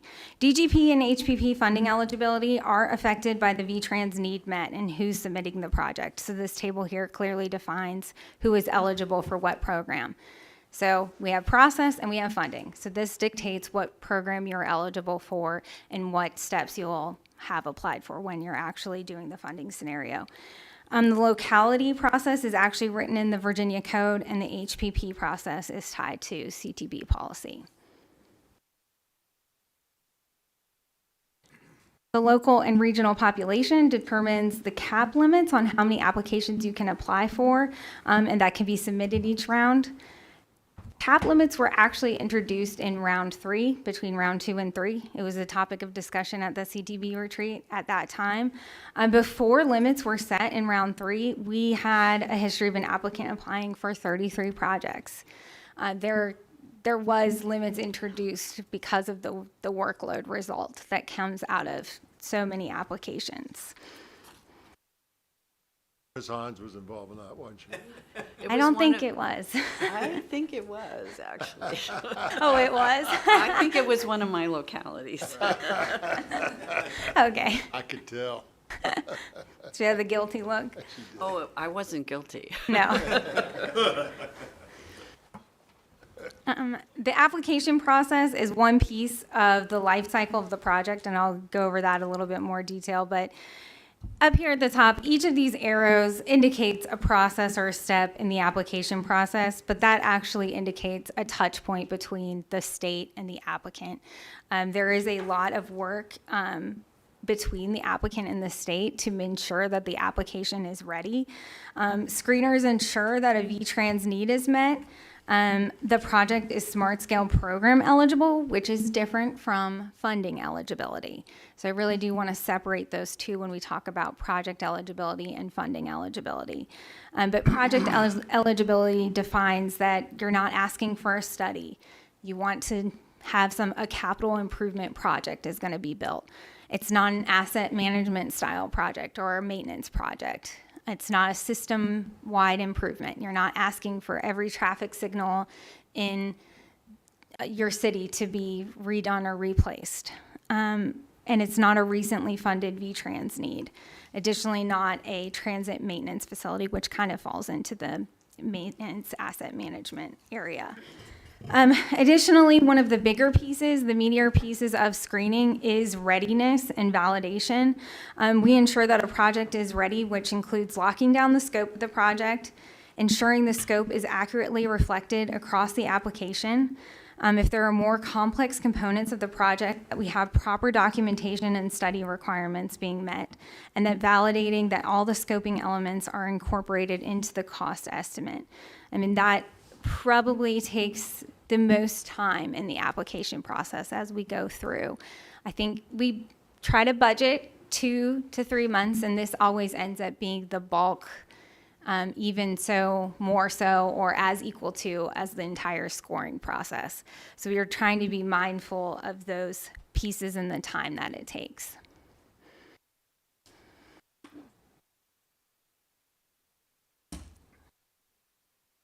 Oops. All right, the area type weighting. So we're going to move from procedural to scoring. This defines the scoring process for weighting typology at the MPO and PDC level and methods for factors. Typology decisions are made at the MPO and PDC level, and these rely heavily on public input for area type designation. I know there was a lot of work that was done in the first round to determine what area type designation we're going to have to begin with, and then we are still modifying and adjusting on a round-by-round basis and taking requests for area type designations. And also the factor areas are defined up there and what their weighting values are. And I know you've heard me talk about this at length in the past. Ms. Jackson, can I just verify my understanding? The percentages are entirely within the CTB's control, is that correct? Yes, Thanks. Thank you for that. I would anticipate suggestions for changes in the factor area weightings as well. That is one of the most common areas to come up for changes in the CTB policy between rounds. Secretary. Mr. Merrill. Ms. Jackson, could you comment on the difference between type C and D? I understand type A is the urban metropolitan areas, but the difference between C and D zones? I actually will need to defer to someone who has historically helped define the C and D, or I can get back to you on that, because they are very closely related, but it is intended to be C and D are of the more rural and A and B are of the more urban. But C is more urban And in some cases than D. yeah, Sort of like the middle ground, I guess. I think it Where was we're proposed to have sitting two. today. Where we're sitting today, Stanton, Lynchburg, sort of. Yep. Thank you. Love it.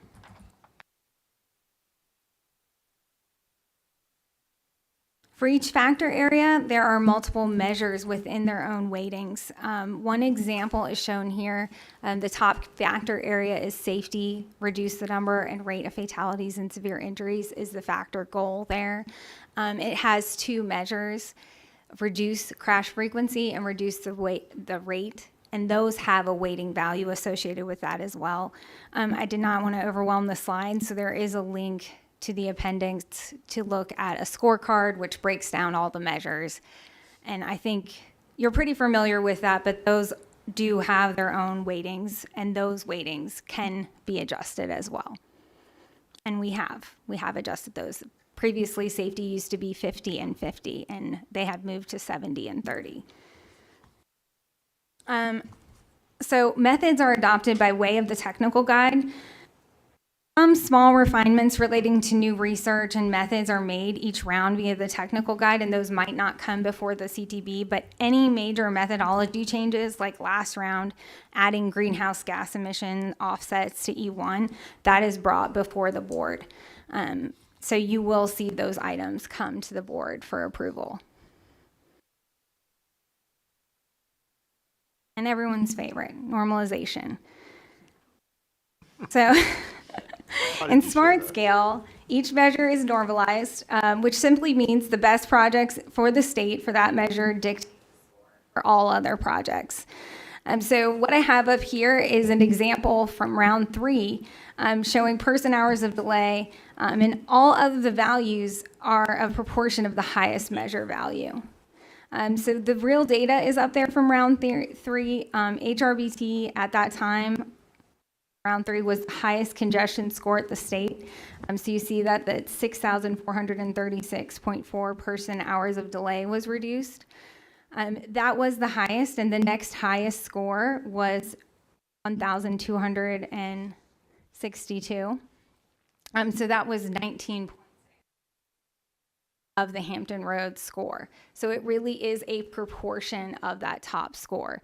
One easy one to point out is the West End Transitway corridor improvements. That was a 643.9 score, which is about 10% of the top score. So that's the easiest way to define what normalization is. The maximum measure values may change on a year-to-year basis depending on the characteristics of the submitted projects. This is why when you submit each round, you can't compare previous rounds to rounds. Just keep that in mind. Every round is different. Now, we do report on the pure measures and the scorecards, and you can compare those, but you cannot compare the normalized measures. Hopping back to funding scenario steps. So these are the CTB adopted funding steps described in January when we brought the staff recommended funding scenario. Just keeping in mind, again, the two most important pieces of this is how to prioritize and how to fund. And this is part of the how to fund step in the process. Mr. Secretary? Yes, Ms. Hines. Ms. Jackson, is this in our control as well? This is not in code? This is also in the CTB control. Okay, thanks. Maybe we could have the colors, have the bar at the top, have a color that tells us whether it's in code or in our policy. That would actually just be a helpful reminder as we move along. The factors are in code, and that's that's pretty much it, isn't it? Yeah, it's just the factors on this slide. You had that one slide that showed the law and then showed CTB policy, and there were two colors. Yeah, it was three documents. And I think you just went by it. So yeah, code, policy, and then these. It's just really helpful for us to keep remembering which things are ours and which things we cannot touch. I think the factors of the code, and that's pretty much it. So HPP and DGP eligibility, I will say, is Virginia code. Staff scenario steps is CTB policy. Consensus, CTB policy. Weighting, except for Northern Virginia and Hampton Roads on congestion. But even there, it's not the number, it's just the relationship. Right. And then the typology and methods are CTB policy, and delivery and project change is CTB policy. Thank you. So I There's a lot of can, flexibility, Well, that's part of my point, but as it goes on, you kind of tend which to makes lose it that. harder. It's better, but it's harder.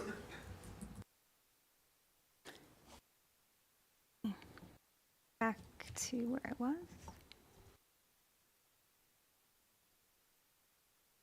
Okay, so we've prioritized, we've funded, now we're post-adoption into the SIP. Delivery performance is critical to the smart scale process.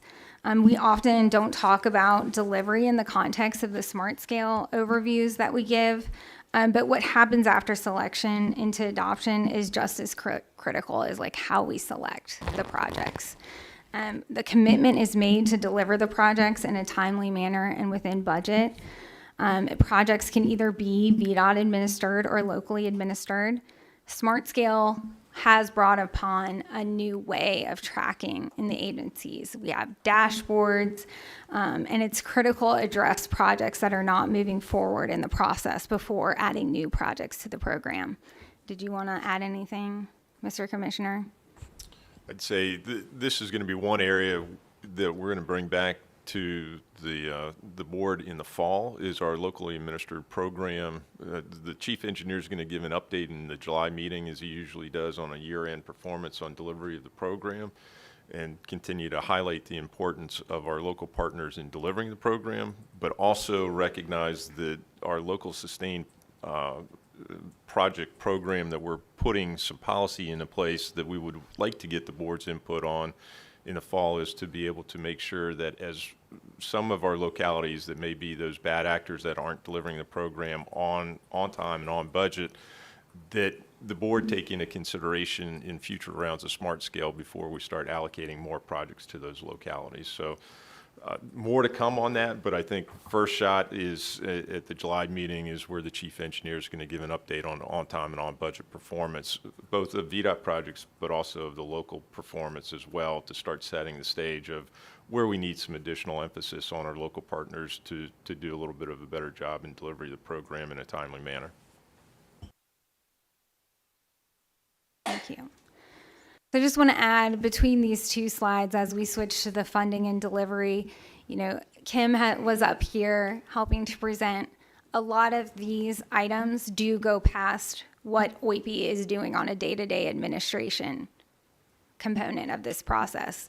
We pass the baton on to VDOT, and we keep a little bit of a separation between the two processes, and on to DRPT we pass the baton to. And they help and assist the IID, and all of VDOT as an agency does help and assist with seeing these components through.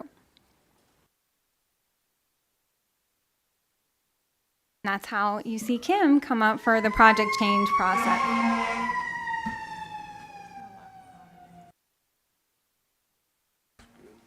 All right, moving on to the project change process.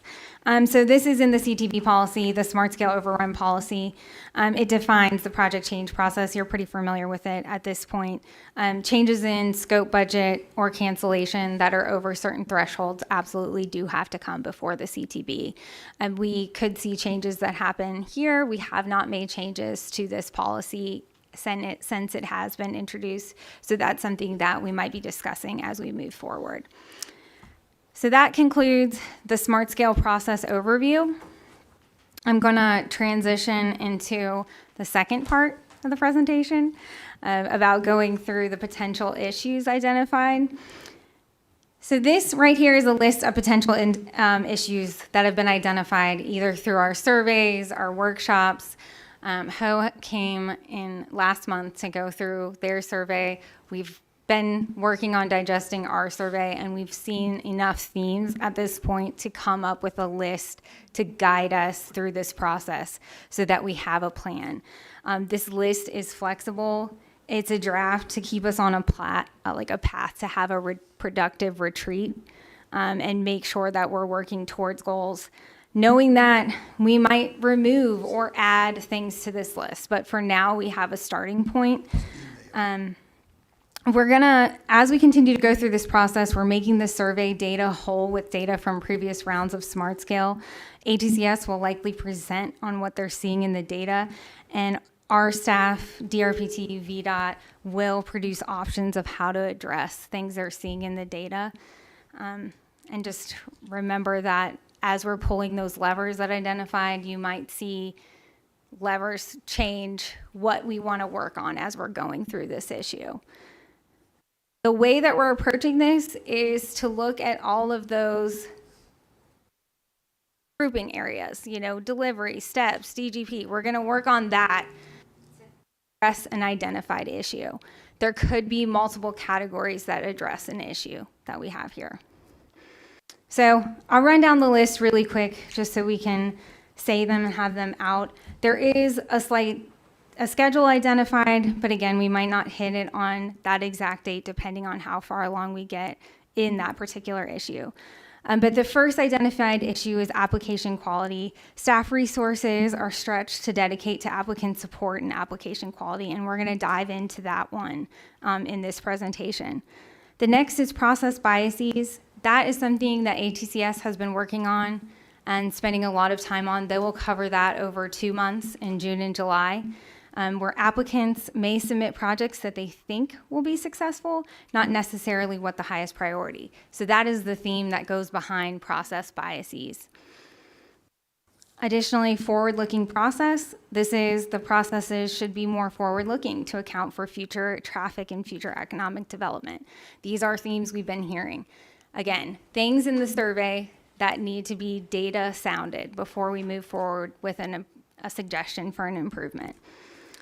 Low scoring projects. The theme there is some districts may have significantly lower Smart Scale scores than in other districts, which is inconsistent with the purpose of the statewide prioritization process. An emphasis on safety priority. Safety is an increasing problem that warrants a higher the prioritization process.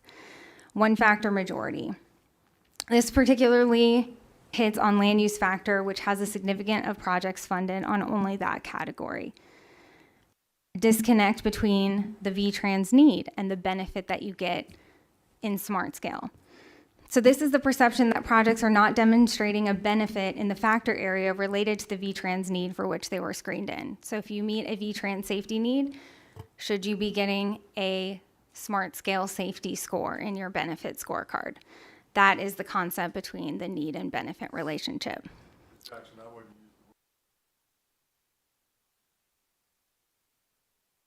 word. Might have a project that safety V project. Because it's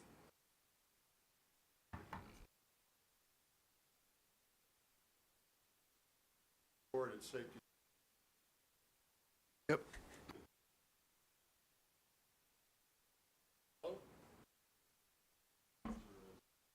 Doesn't follow. Doesn't mean to say it does. Doesn't.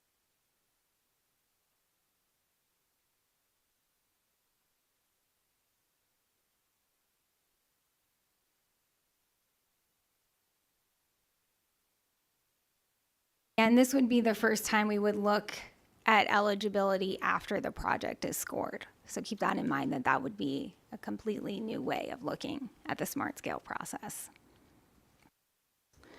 And then flexibility in the project change process. We've heard that a lot across the state. The Smart Scale project change cost overrun process is overly burdensome, creates project delays, and interrupts normal project development issues. There are benefits, pros and cons to the project change process. It keeps value engineering important, being lean, staying within the bounds of a cost is a good thing, but it is becoming evident that's a little over burdensome to our applicants and to the districts. It's taking up a lot of time. So that's something that we're going to dig into. These items will be after the retreat because they are things that are not really having implications to the applicants before we open up the Smart Scale round. So these kind of items will be more useful at that point after we hit the retreat. Lastly is project performance, which is Margie's area, Margie Ray, are the projects performing like they said we would? Is the utilization matching predictions? I know these are common questions that we talk about in the board. This might move up a little bit earlier, but they are on track. They are working to look at the data of projects from the history. We have about 160 projects constructed on the ground. Are they doing what we said they would do? That's what the goal is there. And at that point, obviously, that's trying to get to something. Actions. X. Spent the money. Question, are we getting X? 10.7X. What do we learn from that particular cycle through it?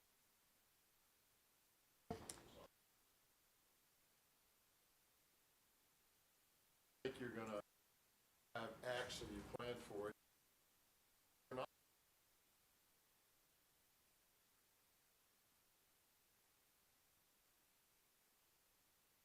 More than you thought.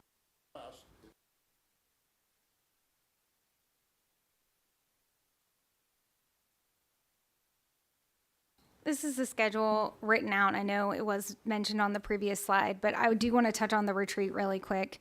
The goal of the retreat is going to be to briefly summarize these issues that we brought up and what we've presented to you in a very brief format, summarize comments that we've received from the public or from the CTB or from the agencies on our approach to that issue.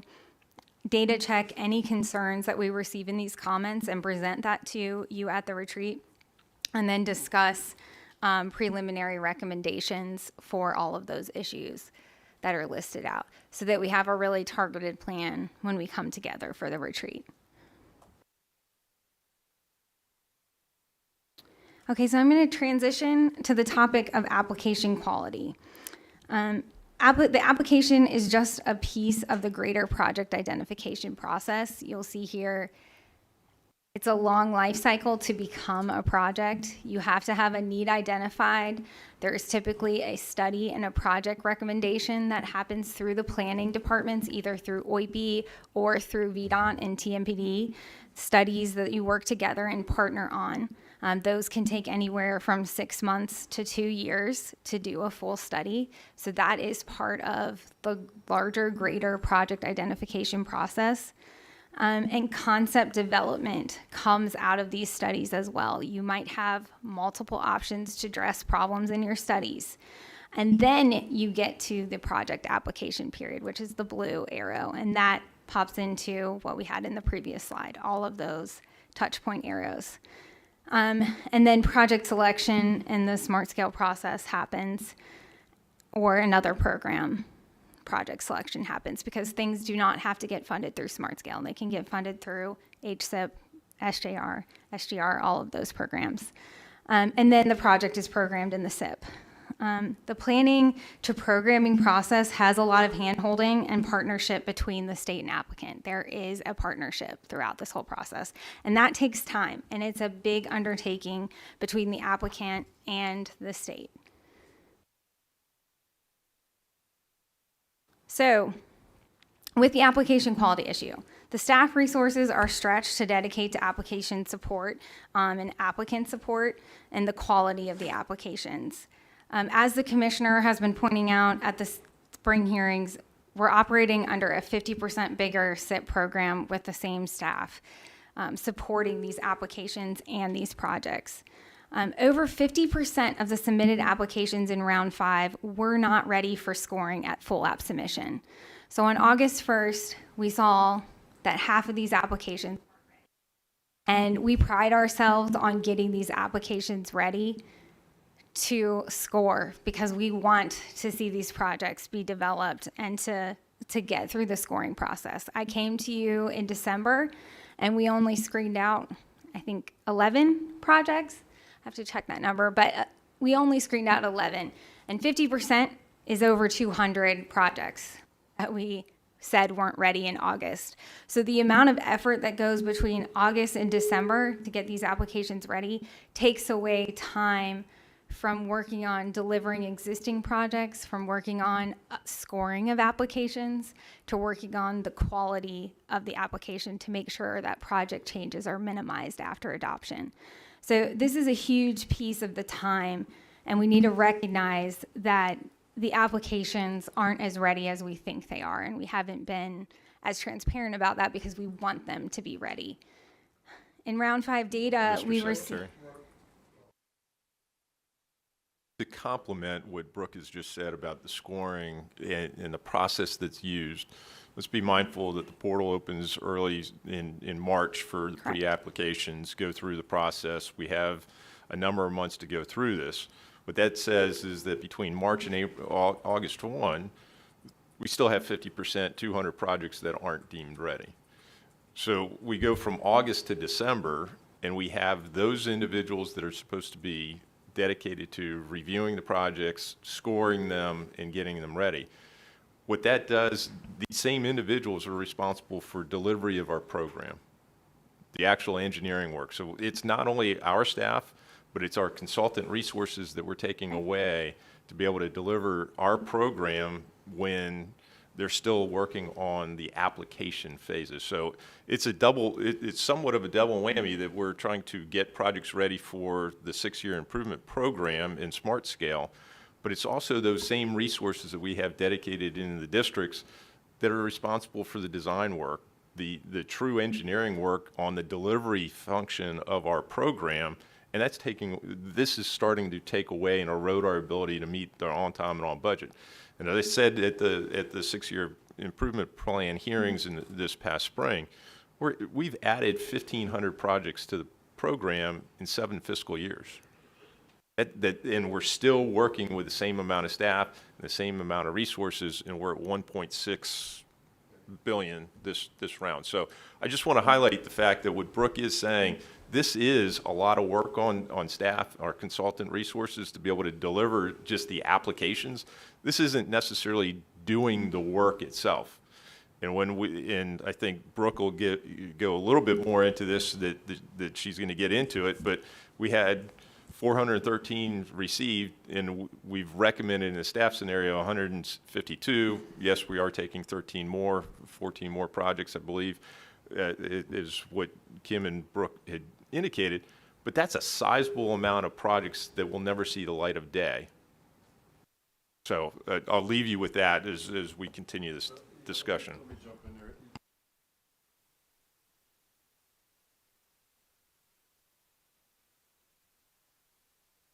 One is,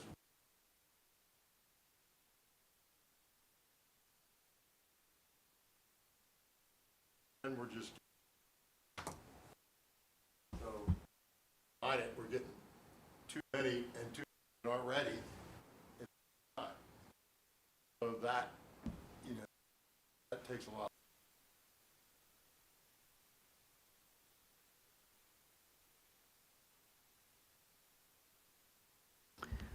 Question. Problems there's two. Is how do you get the people?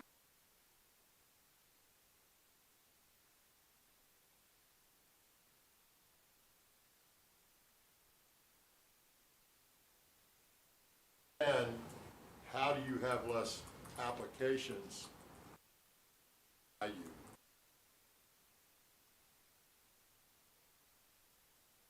Separate.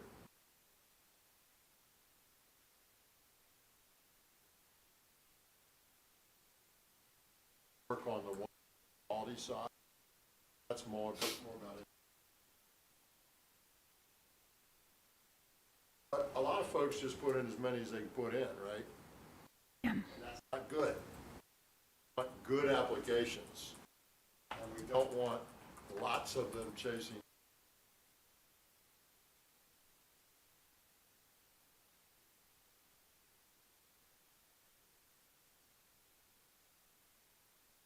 Mr. Secretary,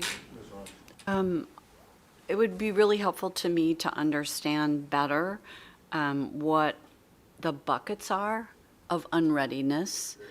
That's right. And then the other thing that I would wonder about when I'm thinking about projects in my district, for instance, a lot of our projects are expensive, right? And even when people are bringing dollars to the table to buy it down, they're still expensive. So the number of projects that I can actually fund in district grant is not large. I would wonder about how many projects we're seeing that do become ready, that don't get funded, show up in the next round, or the next round, or the next round. Because I don't, I think we have to be careful to say that there are quality projects we can't fund that would have good utility. We just don't have enough money always to fund all of them. And I think right, and I think we have the opposite as well. I agree. So sort of understanding that play over time, but also understanding what the categories of readiness. I mean, probably all of us have anecdotal, stories about, a sign off on one piece of paper that was missing, and so the project got screened out. Or this little thing wasn't quite to somebody's liking, and so they were told they needed to wait another 2 years. Those stories are out there. So let's understand with a little more detail what our categories of unreadiness are. I understand.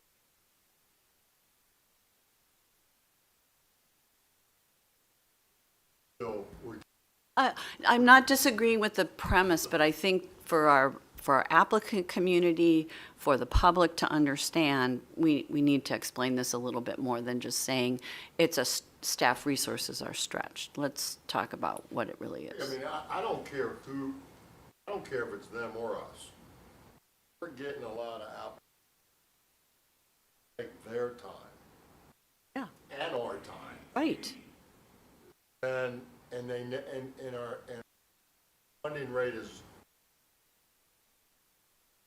eligibility rate is low.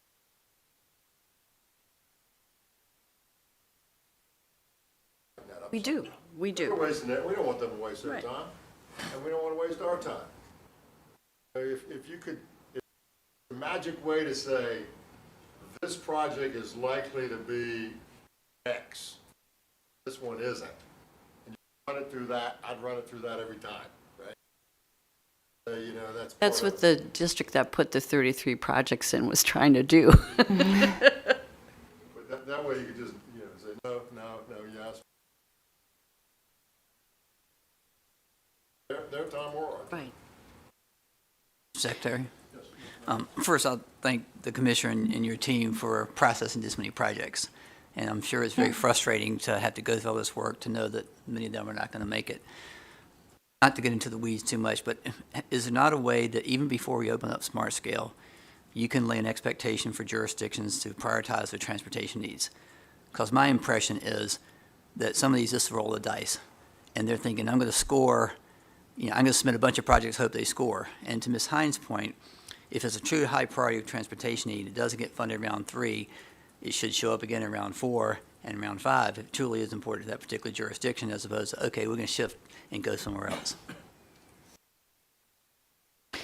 Yeah, and I do think applicants prioritize in different parts of the state also, based on resources. And I do want to point out as well that this is burdensome on the applicants too. It's not just the state. And were you going to add something to that?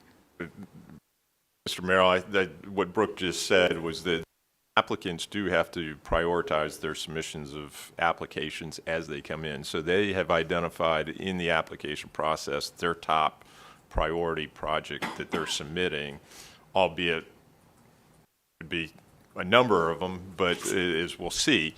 And you're right, there's a little bit of a shotgun approach, but they're still going through and identifying the prioritization of those projects so that as we're going through the methodology, we know, at least from the locality, what their top priority is.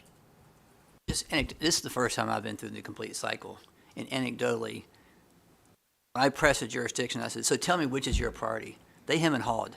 Well, I think they're all good priority. I said, okay, but what if you, so if you had to put these in ordinal rank, what would you do? They did, actually.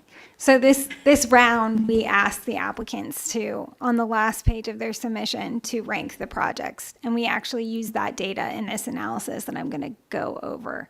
So, and that is something we can provide and we tried to have available. They weren't telling you everything, Mr. They were keeping some things. We need to go back and change the ranking then. Yes, Mr. Coleman. I was going to wait till the end, but we seem to be talking about a lot of the things that something I wanted to ask you is, in the identification of issues, was there any discussion based on localities chopping up into small projects what is really a major strategic plan on their part? And I'll give you an example. Fred and I have been working on Norfolk, taking a 52-mile, 12-quarter project and breaking it up. We've got one that's sitting there, that's been sitting there for 6 years on Granby Street, that's still a bone of contention. And we took out of the policy a small four-mile section in Ocean View Avenue. And what is, it seems the strategy is to break these up into small projects so they score well, mostly on land use, and their intent is to cobble together a major 52-mile project. Instead of applying it as a 52-mile project, they're breaking it up. And that, you know, is several concerns. Is that really what we want in smart scale? I think it was alarming to me. It's my first time through this, that 15 of the top 25 scores were bike and pedestrian. It's easier to have these smaller projects but what is the benefits of some of the other projects that aren't getting funded? And then you have the district offices that are having to manage these processes over years. I mean, the Hampton Roads District is managing a project that was approved in round 2 that's been sitting stagnant. They just requested another 18-month delay before they get started. So they've still got this on the books, and it's not moving forward. And it's because of they didn't get really buy-in from the residents on that Granby Street project. So I'm using that as an example, but I'm sure there's other examples in other parts of the state that are seeing the same thing. Mr. Coleman, yes, that's happening. Obviously, we're aware of that, and that's part of what we're looking at here. Yes. Jackson. That is something I will actually touch on as we're moving forward. It's a good transition to the potential solutions. So as I was going through the smart scale process and every single one of those, again, our approach to this is to have an identified issue and see what buttons and levers could be pushed and pulled. So the improvement areas identified were project eligibility, readiness, the consensus scenario, and possibly portal enhancements as well. The first idea was project eligibility, to reduce the application cap for all entities, do a wholesale reduction based on population like we already have. The second option is readiness in combination with changes to the SMART portal to streamline document approval before final submission. So this means, do you have the sign-offs for those high-level documents before you hit the submit button? So that process will be built in, so we're not finding out later after our review is done. So that aims to bring that 50% number of not ready up into the process a lot earlier and have those approvals already electronically in the portal. And we also want to change some of the terminology. We say conditionally screened in at pre-screening, and I think people think that automatically means they're screened in. And this is just a culture thing, but to change it to conditionally screened out unless certain conditions are met before the full application in August. From the readiness category, allow applicants to use their estimate. So this would be reducing our readiness bar. I do want to qualify that before I continue. So if we want to lower the number of applications so that we have more time to focus on quality, do we allow them to use their estimate if they agree to cover any shortfall? And just to clarify, that would mean that VDOT does not validate the estimate in those cases. That has been brought up as an idea across the state. We have heard that several times, so we cannot not state that. And then another option is in delivery. Ms. Jackson, wait a second. Mr. Kasperitz. Yeah, I had a question number 3. Allowing our app shortfall. I don't want to have a VDOT estimate to identify what the delta between extra work, but it was Wild West approach to letting the check on our. I will just say that Holy. it's my extremely strong recommendation that the board does not waver on our removal of VDOT's estimate and the policies that we've worked so hard to put into place, that we will become very inconsistent with our methodology and potentially be in places where we have significant shortfalls on projects and holding and tying monies up. So I will jump to the chase on this if you haven't figured out that that it is my strong recommendation again going into the workshop that we do not waver on this aspect. VDOT doing the Estimate.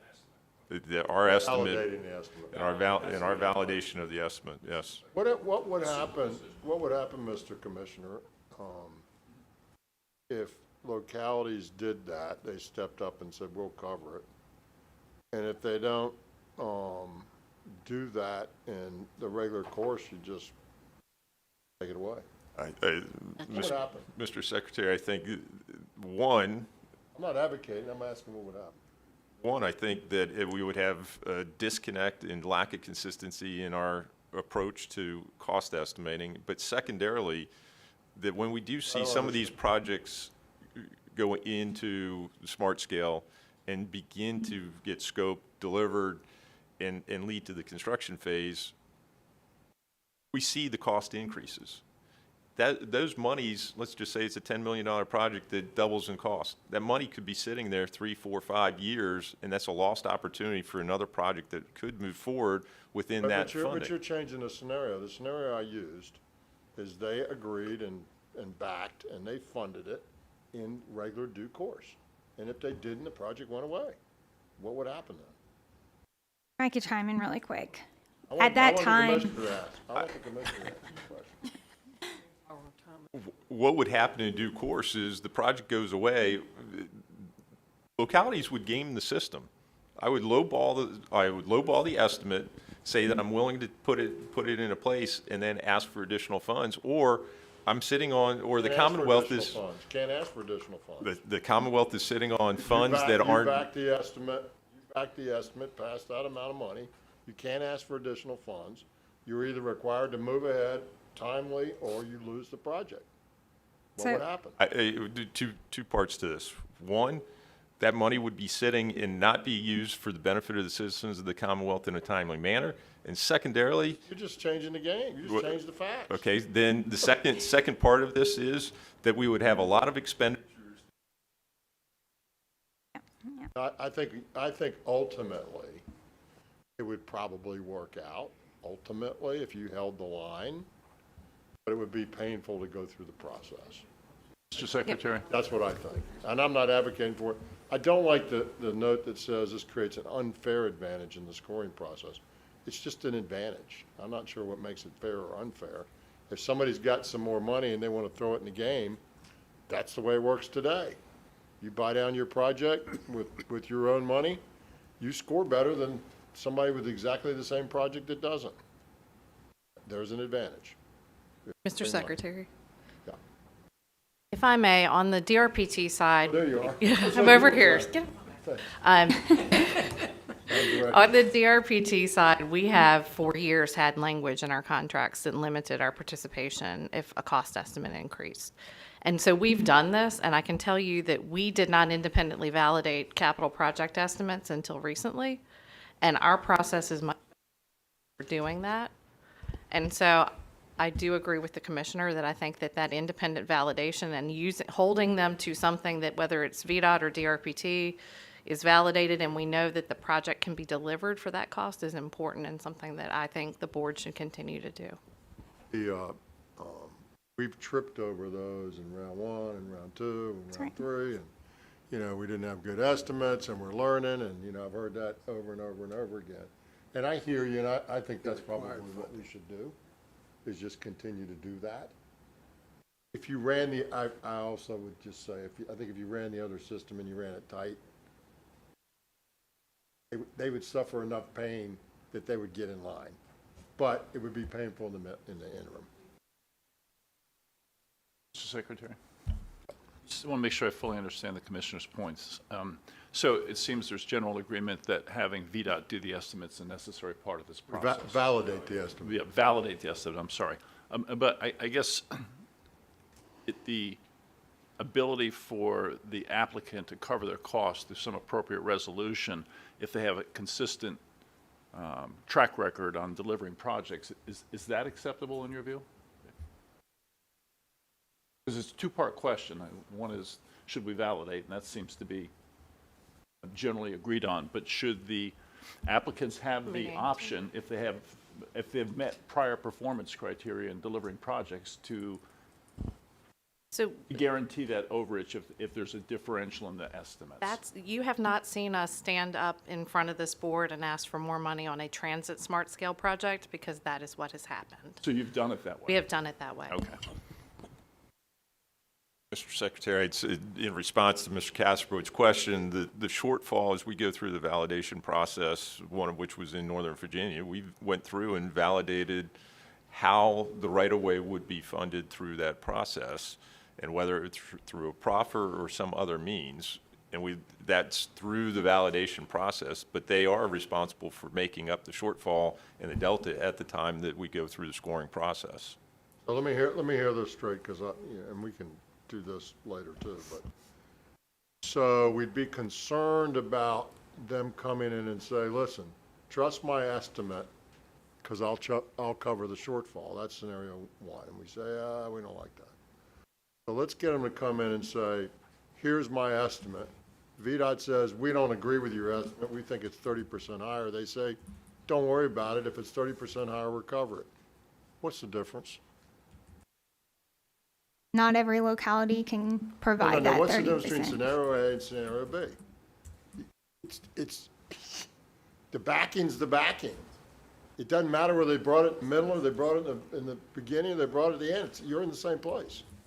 So I don't understand why your scenario would be okay, but the previous scenario would not. You're in the exact same place. I'm not suggesting that. I just think if we're going to allow that option, that the credibility of the applicant as to their ability to deliver projects has got to be considered. And they're not all equal from that perspective. They're not at all. And if we look at some of our major jurisdictions and their project deliveries, I mean, they've got a credible track record on things like estimating right-of-way, estimating utility costs. And again, they also have the wherewithal to fund the extras if they do in fact need to go to a higher funding level. So there's a great differential in the applicants from that perspective. I just think this needs further discussion. I appreciate your comments. It's going to get it. Mr. Secretary, maybe a potential data point, because this has been a bugaboo in Northern Virginia from the very beginning, with jurisdictions' estimates being less than the Commonwealth's estimate validation showed. Maybe one thing we could do is do a look back at what the proposal was that the jurisdiction put forward, what VDOT said the estimate was, and then what actually happened when the project went to bid.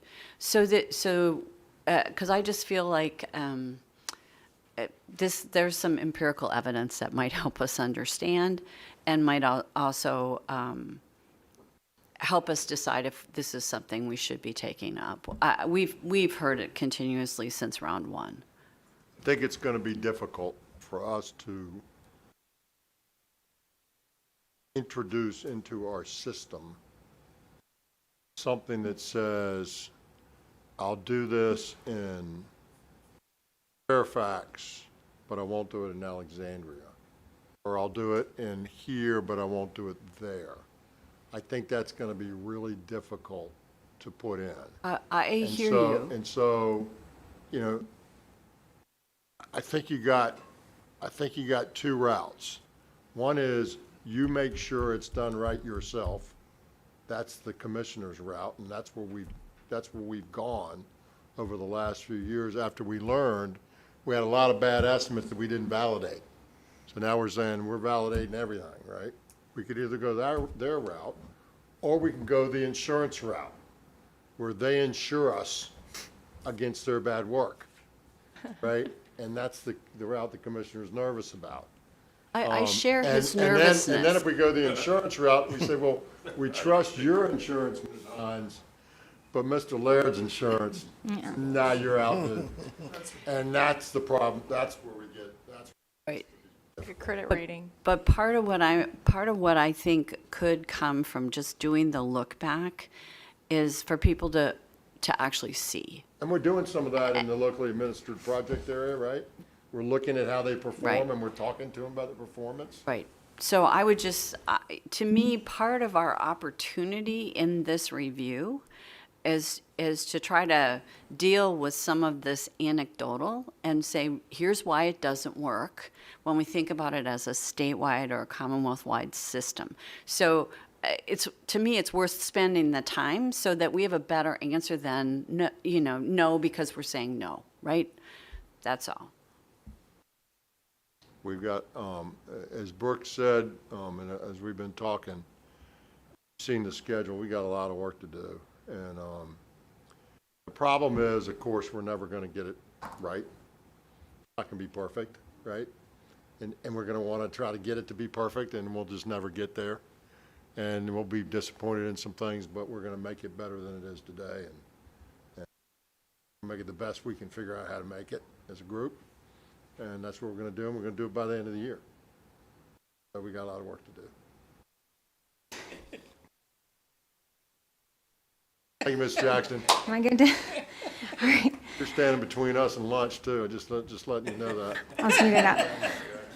As Mr. Caswoods pointed out, the last thing is tying consensus funding decisions to performance in delivering projects. This could be anything from, is a locality canceling or asking to cancel projects to the board very frequently? Are they not delivering within the windows that are minimum windows for smart scale? This should be a part of a decision-making process.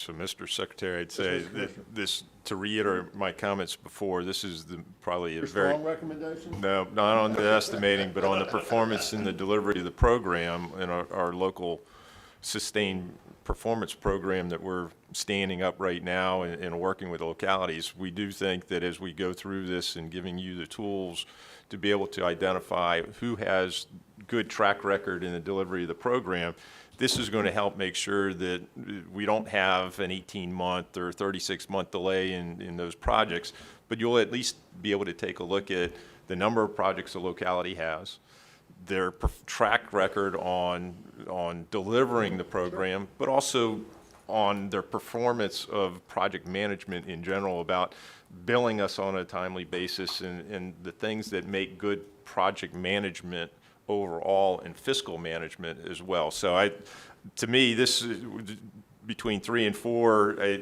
I'll vacillate between this, but the item 4 is going to be a big issue in how we want to address local performance to be able to meet our criteria in timely delivery of our overall program of 700 projects that are in the 6-year improvement program.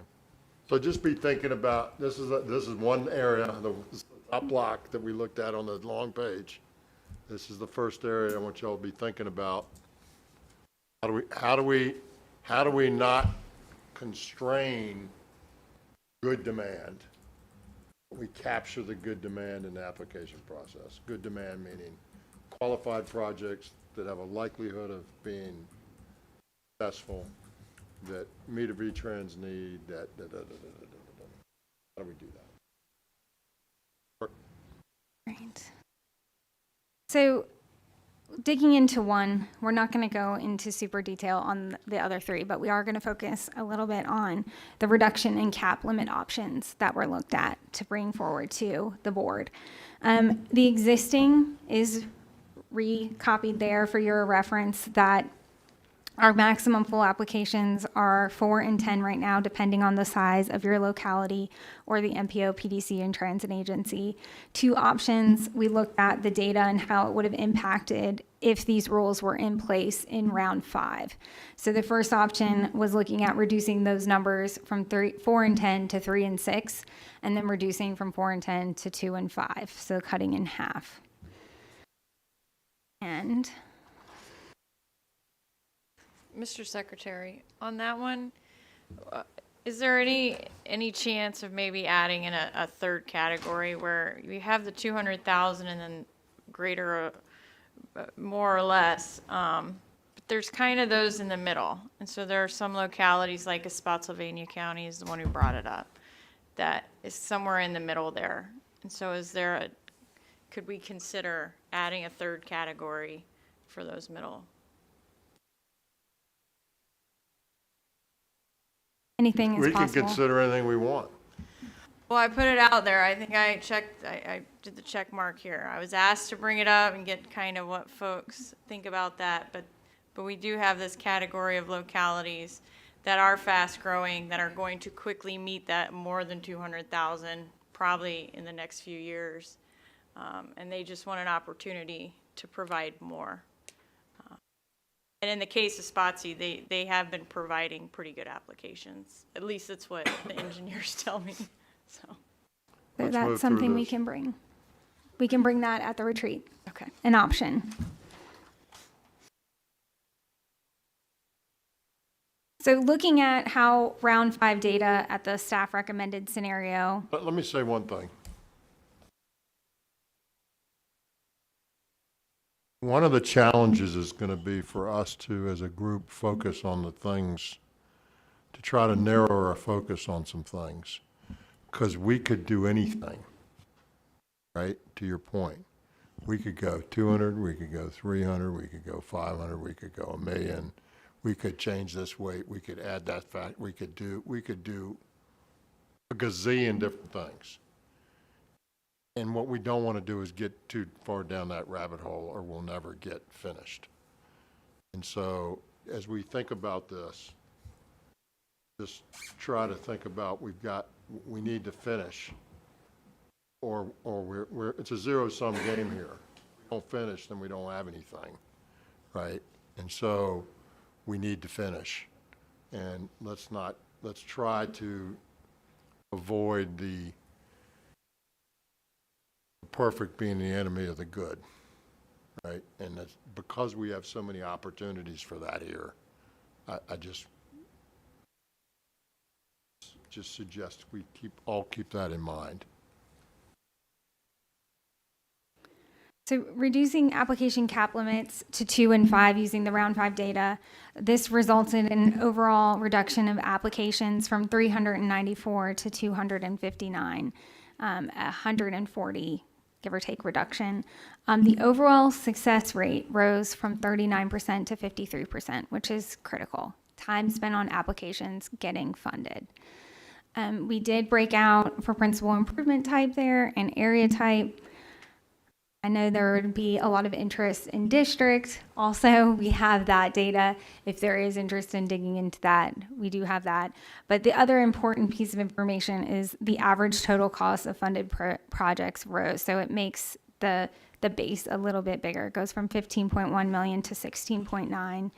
And the total request also rose. So you could equate that to project size. The project sizes are a little bit bigger. Maybe they have 1.5 phases. They have more meat to them because we're having the applicants prioritize what goes in to the scenario. In the current methodology, with all the jurisdictions added up, there is a possibility if everyone decided to submit their cap today, they could submit 1,118 projects. with this scenario, they could still put in a very eye-popping number of 559, but it is a significant number still that is available for applications across the Commonwealth. Okay, so the work group feedback between the EWG, the TAC, we have presented all of this amongst the agencies. The recommendation is to reduce the application caps for all entities. This will focus on improving the outcomes, focus on a higher quality that are focused on priorities for the applicant. And it's the experience survey data, we ask them, how much energy and time and staff they put into their applications as well. So this hopefully will also have a benefit that the applicants see. More applications funded based out of their applications that they submit. On the number 2 item, we recommend the solution for readiness and the smart portal streamlining to provide earlier and targeted support to applicants and make sure that we're focusing on projects that are ready on submission date August 1st. We do not support the solution to not validate estimates at this time. And number 4. The Commissioner said a lot better. Do not support the not validate. He just said no. And then we do recommend the solution to tie the consensus funding decisions to performance in delivering projects. And the next steps are a repeat of the timeline and what you'll see us coming to you over the next 3 months. We will most likely be at every CTB meeting through the end of the year. So this just takes us through the retreat and what to expect in the next coming months. Secretary, question? Ms. Stant, yes, sir. I see July as a retreat. Is that just part of our normal one-day meeting, day and a half meeting, or is this in addition to that? In addition. In addition. Well, it would be at this. It should be. It would be an elongated or lengthened meeting. So you're talking 2 or 3 days, or just 2 days? Well, probably 2 full days. I mean, we have been able to do most of our meetings in a day. Yeah, but this is something I think is not going to be done in 3 No, hours. what I'm saying is that if we have 2 full days, that leaves us at least a full day to work on that. That was the intent. We're happy to keep you guys in Fredericksburg longer. No. Mr. Secretary? Mr. Merrill. This is great work, thank you, and I think your conclusions are very astute. Would it be possible to address Mr. Coleman's comment about if these projects were not unbundled? That's a good point. How many would be reduced? Because I know there are 8 projects in my district that could be reduced to 3 that were submitted. Thank you for bringing that up, Mr. Merrill. This is concept and theory that if you had 4 applications before and now you have 2, that you can't submit the pieces in 5 pieces or 4 pieces, that you have to prioritize it either together or prioritize your applications. This right now is a working theory, but if you have less applications, you'd have to prioritize or phase things together and group the projects. Has some pressure on it, yeah. Yeah. All right. Thank you for your question. Anyone else? All right. That's it. Thank you. Thank you. Well done. Lots of work to do.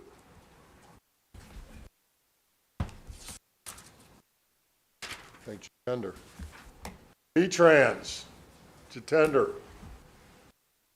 Welcome. Thank you. Good morning. John Lawson is. Yeah, I got to jump in again, make a couple really quick John Lawson's comments. going to help a little bit. Yeah, we came to you at the V-Trans retreat that we had back in March, I believe. And one of the things that we had talked about at that meeting was doing away with the V-Trans guiding principles. And as we continue to work through the process internally I think we kind of felt like we had reached a spot where the guiding principles truly are that. They're kind of form a framework, some minimal level of key objectives that just kind of as a board, we kind of feel like we should be accomplishing. And so we're actually kind of reversing course and going to come back to you with kind of a tweaked version of the guiding principles we'd like to kind of move forward with. So with that, I'm going to let Jatendo kind of walk through where we landed. So, thank you. Thank you, John. Good morning, Secretary, members of the board. Next slide, please. So as Deputy Secretary Lawson mentioned, the idea is to follow up on items that were discussed at the March workshop and make a change based on the things that we heard from the board members and Secretary from you, and present some of the modified guiding principles. Can you go to slide number 3, please? 3. So just for reference, there are 4 major policies that exist in VTrans, which is the state's transportation plan. It is multimodal in nature. So the first, it is depicted in the form of 4 columns here, 4 pillars. The very first pillar is the vision, goals, and objectives. And now, in addition to that, the guiding principles. These things are important because later this year, we will be coming to you with transportation needs that become eligible for smart scale funding program. So the work that is being done on vision, goals, and objectives will be informing how the transportation needs are identified or how the existing policy to identify needs is modified. So this is important work and is not only relevant in the context of the state's transportation plan, but is also impacting or influencing how smart scale policies and decisions are made along with other funding programs that exist. Next slide, please. So this is, as Deputy Secretary Lawson mentioned, there are 7 existing guiding principles. They were adopted back in 2014 and reaffirmed in 2020. So just from the terminology perspective, we all understand what goals are, what objectives are. Guiding principle is a relatively less frequently utilized term. So let me just spend a minute on that. So guiding principles are essentially how we do business. Your goals can change, your objectives can change depending on where you are in life, where you are in the development cycle. But guiding principles are the foundational principles that govern decision making on day-to-day basis. And I will refer to a couple of discussion items that were at the board meeting just today as we go through this. So in the next 7 slides, it's a relatively brief presentation. I will go over the modified guiding principles that we are bringing to you for your consideration. These items will be presented. Our goal is to present these items in July for your action. And I should note that while we are presenting these to you in the draft form, you can make changes between now and any time between the action date. Next slide, please. So the first guiding principle that is in front of you is the optimized return on investments. Earlier, when Deputy Lawson was making a presentation on TPAF funds, which is how we balance the needs that we know exist and advancing long-term prosperity, where we have we know there are things that will result in higher rate of return. So it is essentially sort of codifying or sort of putting this guiding principle in front of the board, saying that we want to focus on the rate of return in everything that is presented to the board. Next slide, please. Number 2 is focus on safety, security, and resiliency. I should note that these numbers do not represent an order. They are just listed for the sake of reference. The number 2 is focusing on safe transportation system for all users, and more importantly, to be able to withstand weather and security emergencies. There is some terminology change that was made in the existing one modified to make it clearer. Next one, please. Number 3 is focusing on efficient delivery of programs. The commissioner talked about how some of the work that VDOT is doing.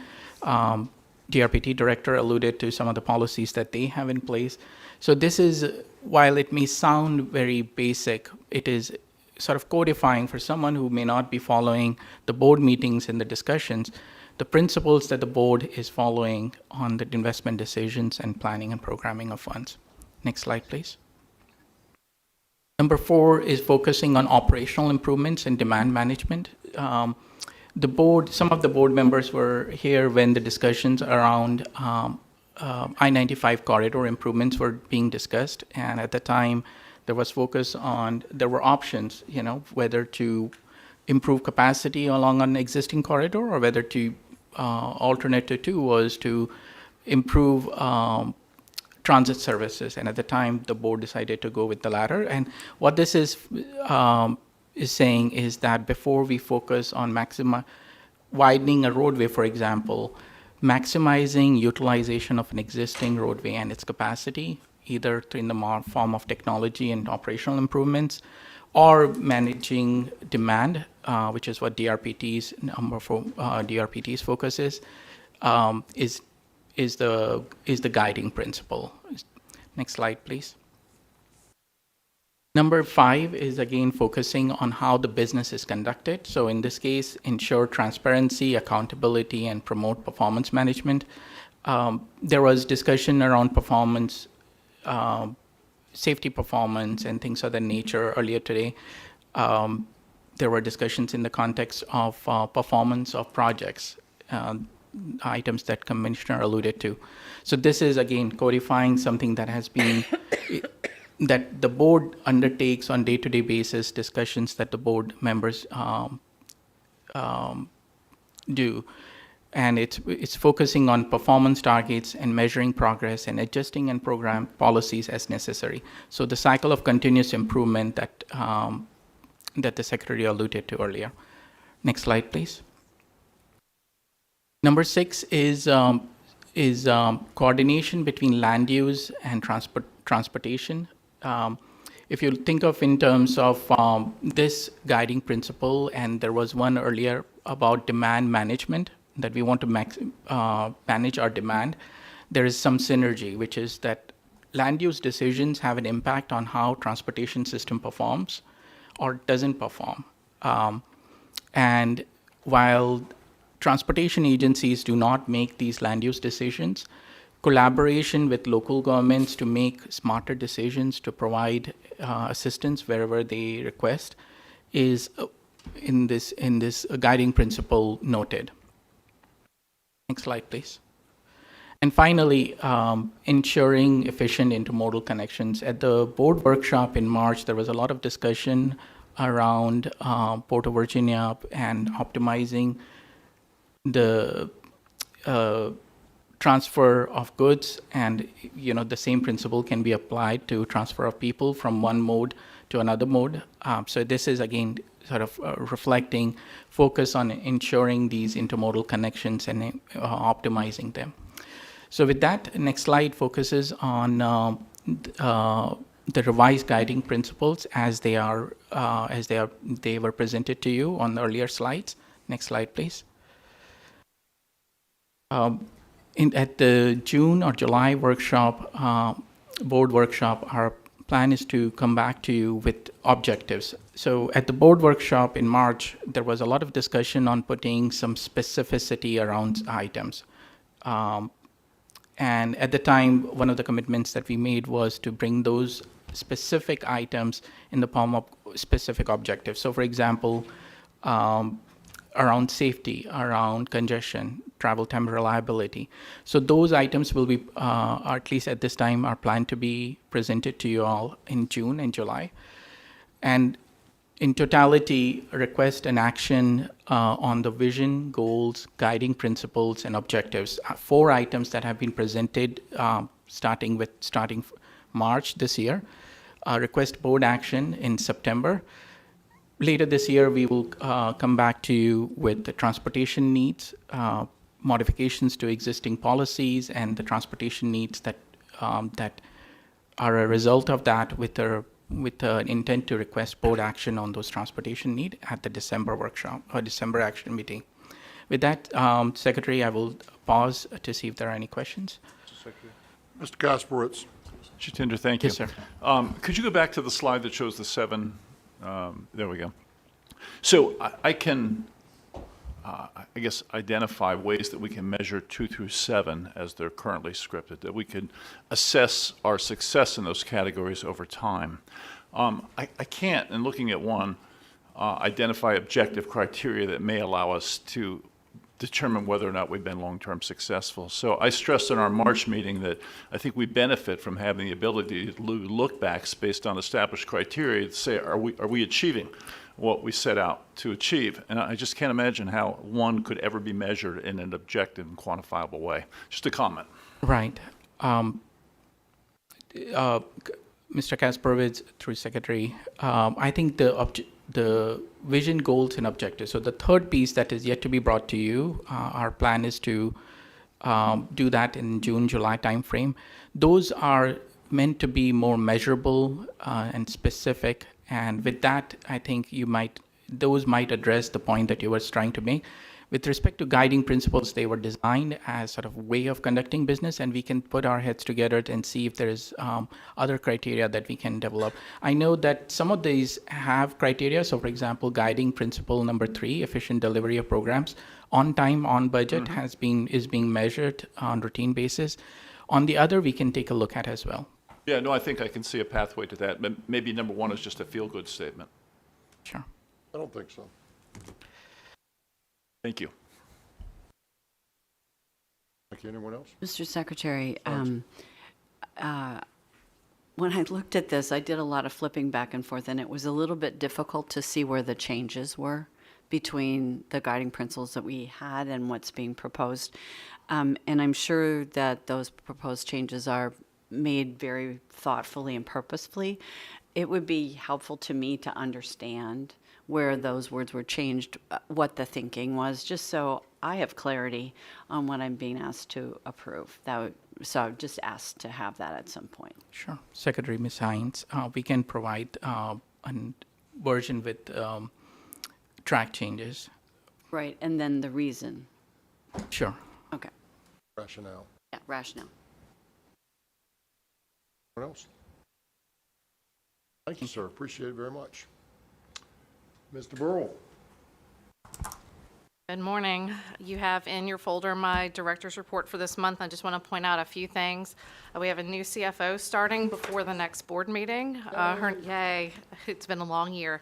Deanna Owari is joining us. She's coming from the state of Indiana, where she was the deputy state budget director and also the CFO for their state workforce agency. So incredible background, and we are very grateful she's actually already helping us out as she's moving her family here to Virginia.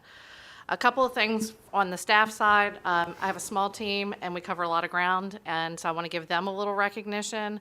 My communications team is receiving 8 PRSA awards for our rebranding, our anniversary celebration, the transit marketing campaign, and some other great work that they've done.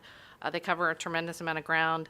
Both our transit and rail teams have been out on the road show at a number of national and state conferences talking about things like our statewide rail plan, our HJ 542 transit equity and modernization study, amongst other things.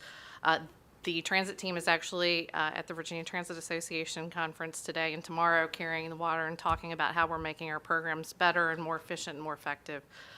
The last thing that I want to share with you is everybody should have at their place a copy of our brand new agency strategic plan. This is the first agency strategic plan that we've had in place for a while. It's something that we started about a year ago when I took over, and it's been developed with a lot of collaboration within the team. There's a lot of ownership, and we're really excited about it.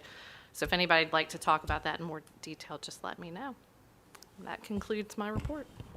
Thank you, Mr. Burrell. Mr. Secretary. Oh, excuse me, Mr. Merrill. I had one question. The numbers of ridership was impressive. What do you attribute the material growth in ridership in the month of March? So March, we saw thank you for pointing that out. Yes, our ridership trends, all of them are continuing to move in the right direction. In March, we saw the most significant increases with WMATA and VRE. And some of that is cherry blossoms and, more tourism and travel to DC, but we are seeing, a considerable bounce in WMATA ridership, and that appears to be sustained. Just on Friday, I didn't mention this, but on Friday, we cut the ribbon on the new Potomac Yard Metro Rail Station.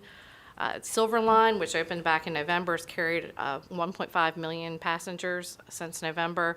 And on the opening day of Potomac Yard, before we cut the ribbon, we already had over 1,300 passengers through the station.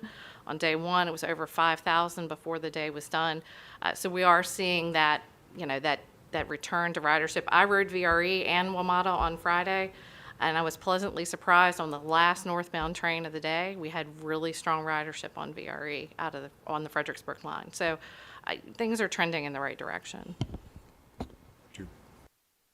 Mr. Secretary, I just have one item for the board's consideration today.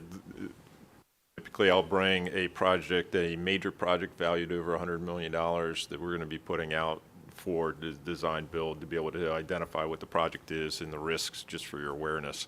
I do have that one project for your information today, which is the Fairfax County Parkway Southern Segment, which is a widening project from 4 lanes to 6 lanes between Ox Road and Gnomes Court.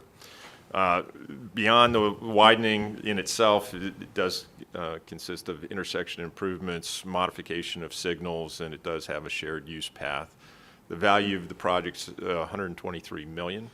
And there are 4 risk areas that I do want to highlight and how we're addressing those. One of which is a slope failure that had previously occurred along the corridor.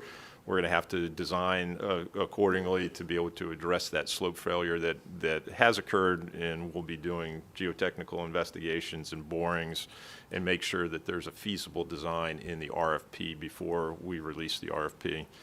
The second one is that recognizing the parkway was built a number of years ago and we had different design standards, the materials that we used in the fill slopes outside of the roadway, the structural elements of the roadway, probably have some unsuitable materials in it.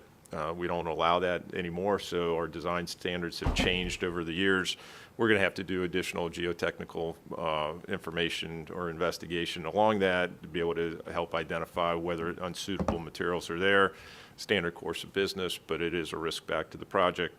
And then, of course, Fairfax County Parkway does have a number of other projects that are planned along the corridor, which includes, I think, Pope's Head Interchange and then a widening to the segment to the north. So part of this RFP will have some significant MOT or maintenance of traffic implications that will certainly make sure that the contractor is aware of the ongoing need to coordinate maintenance of traffic plans between the abutting projects.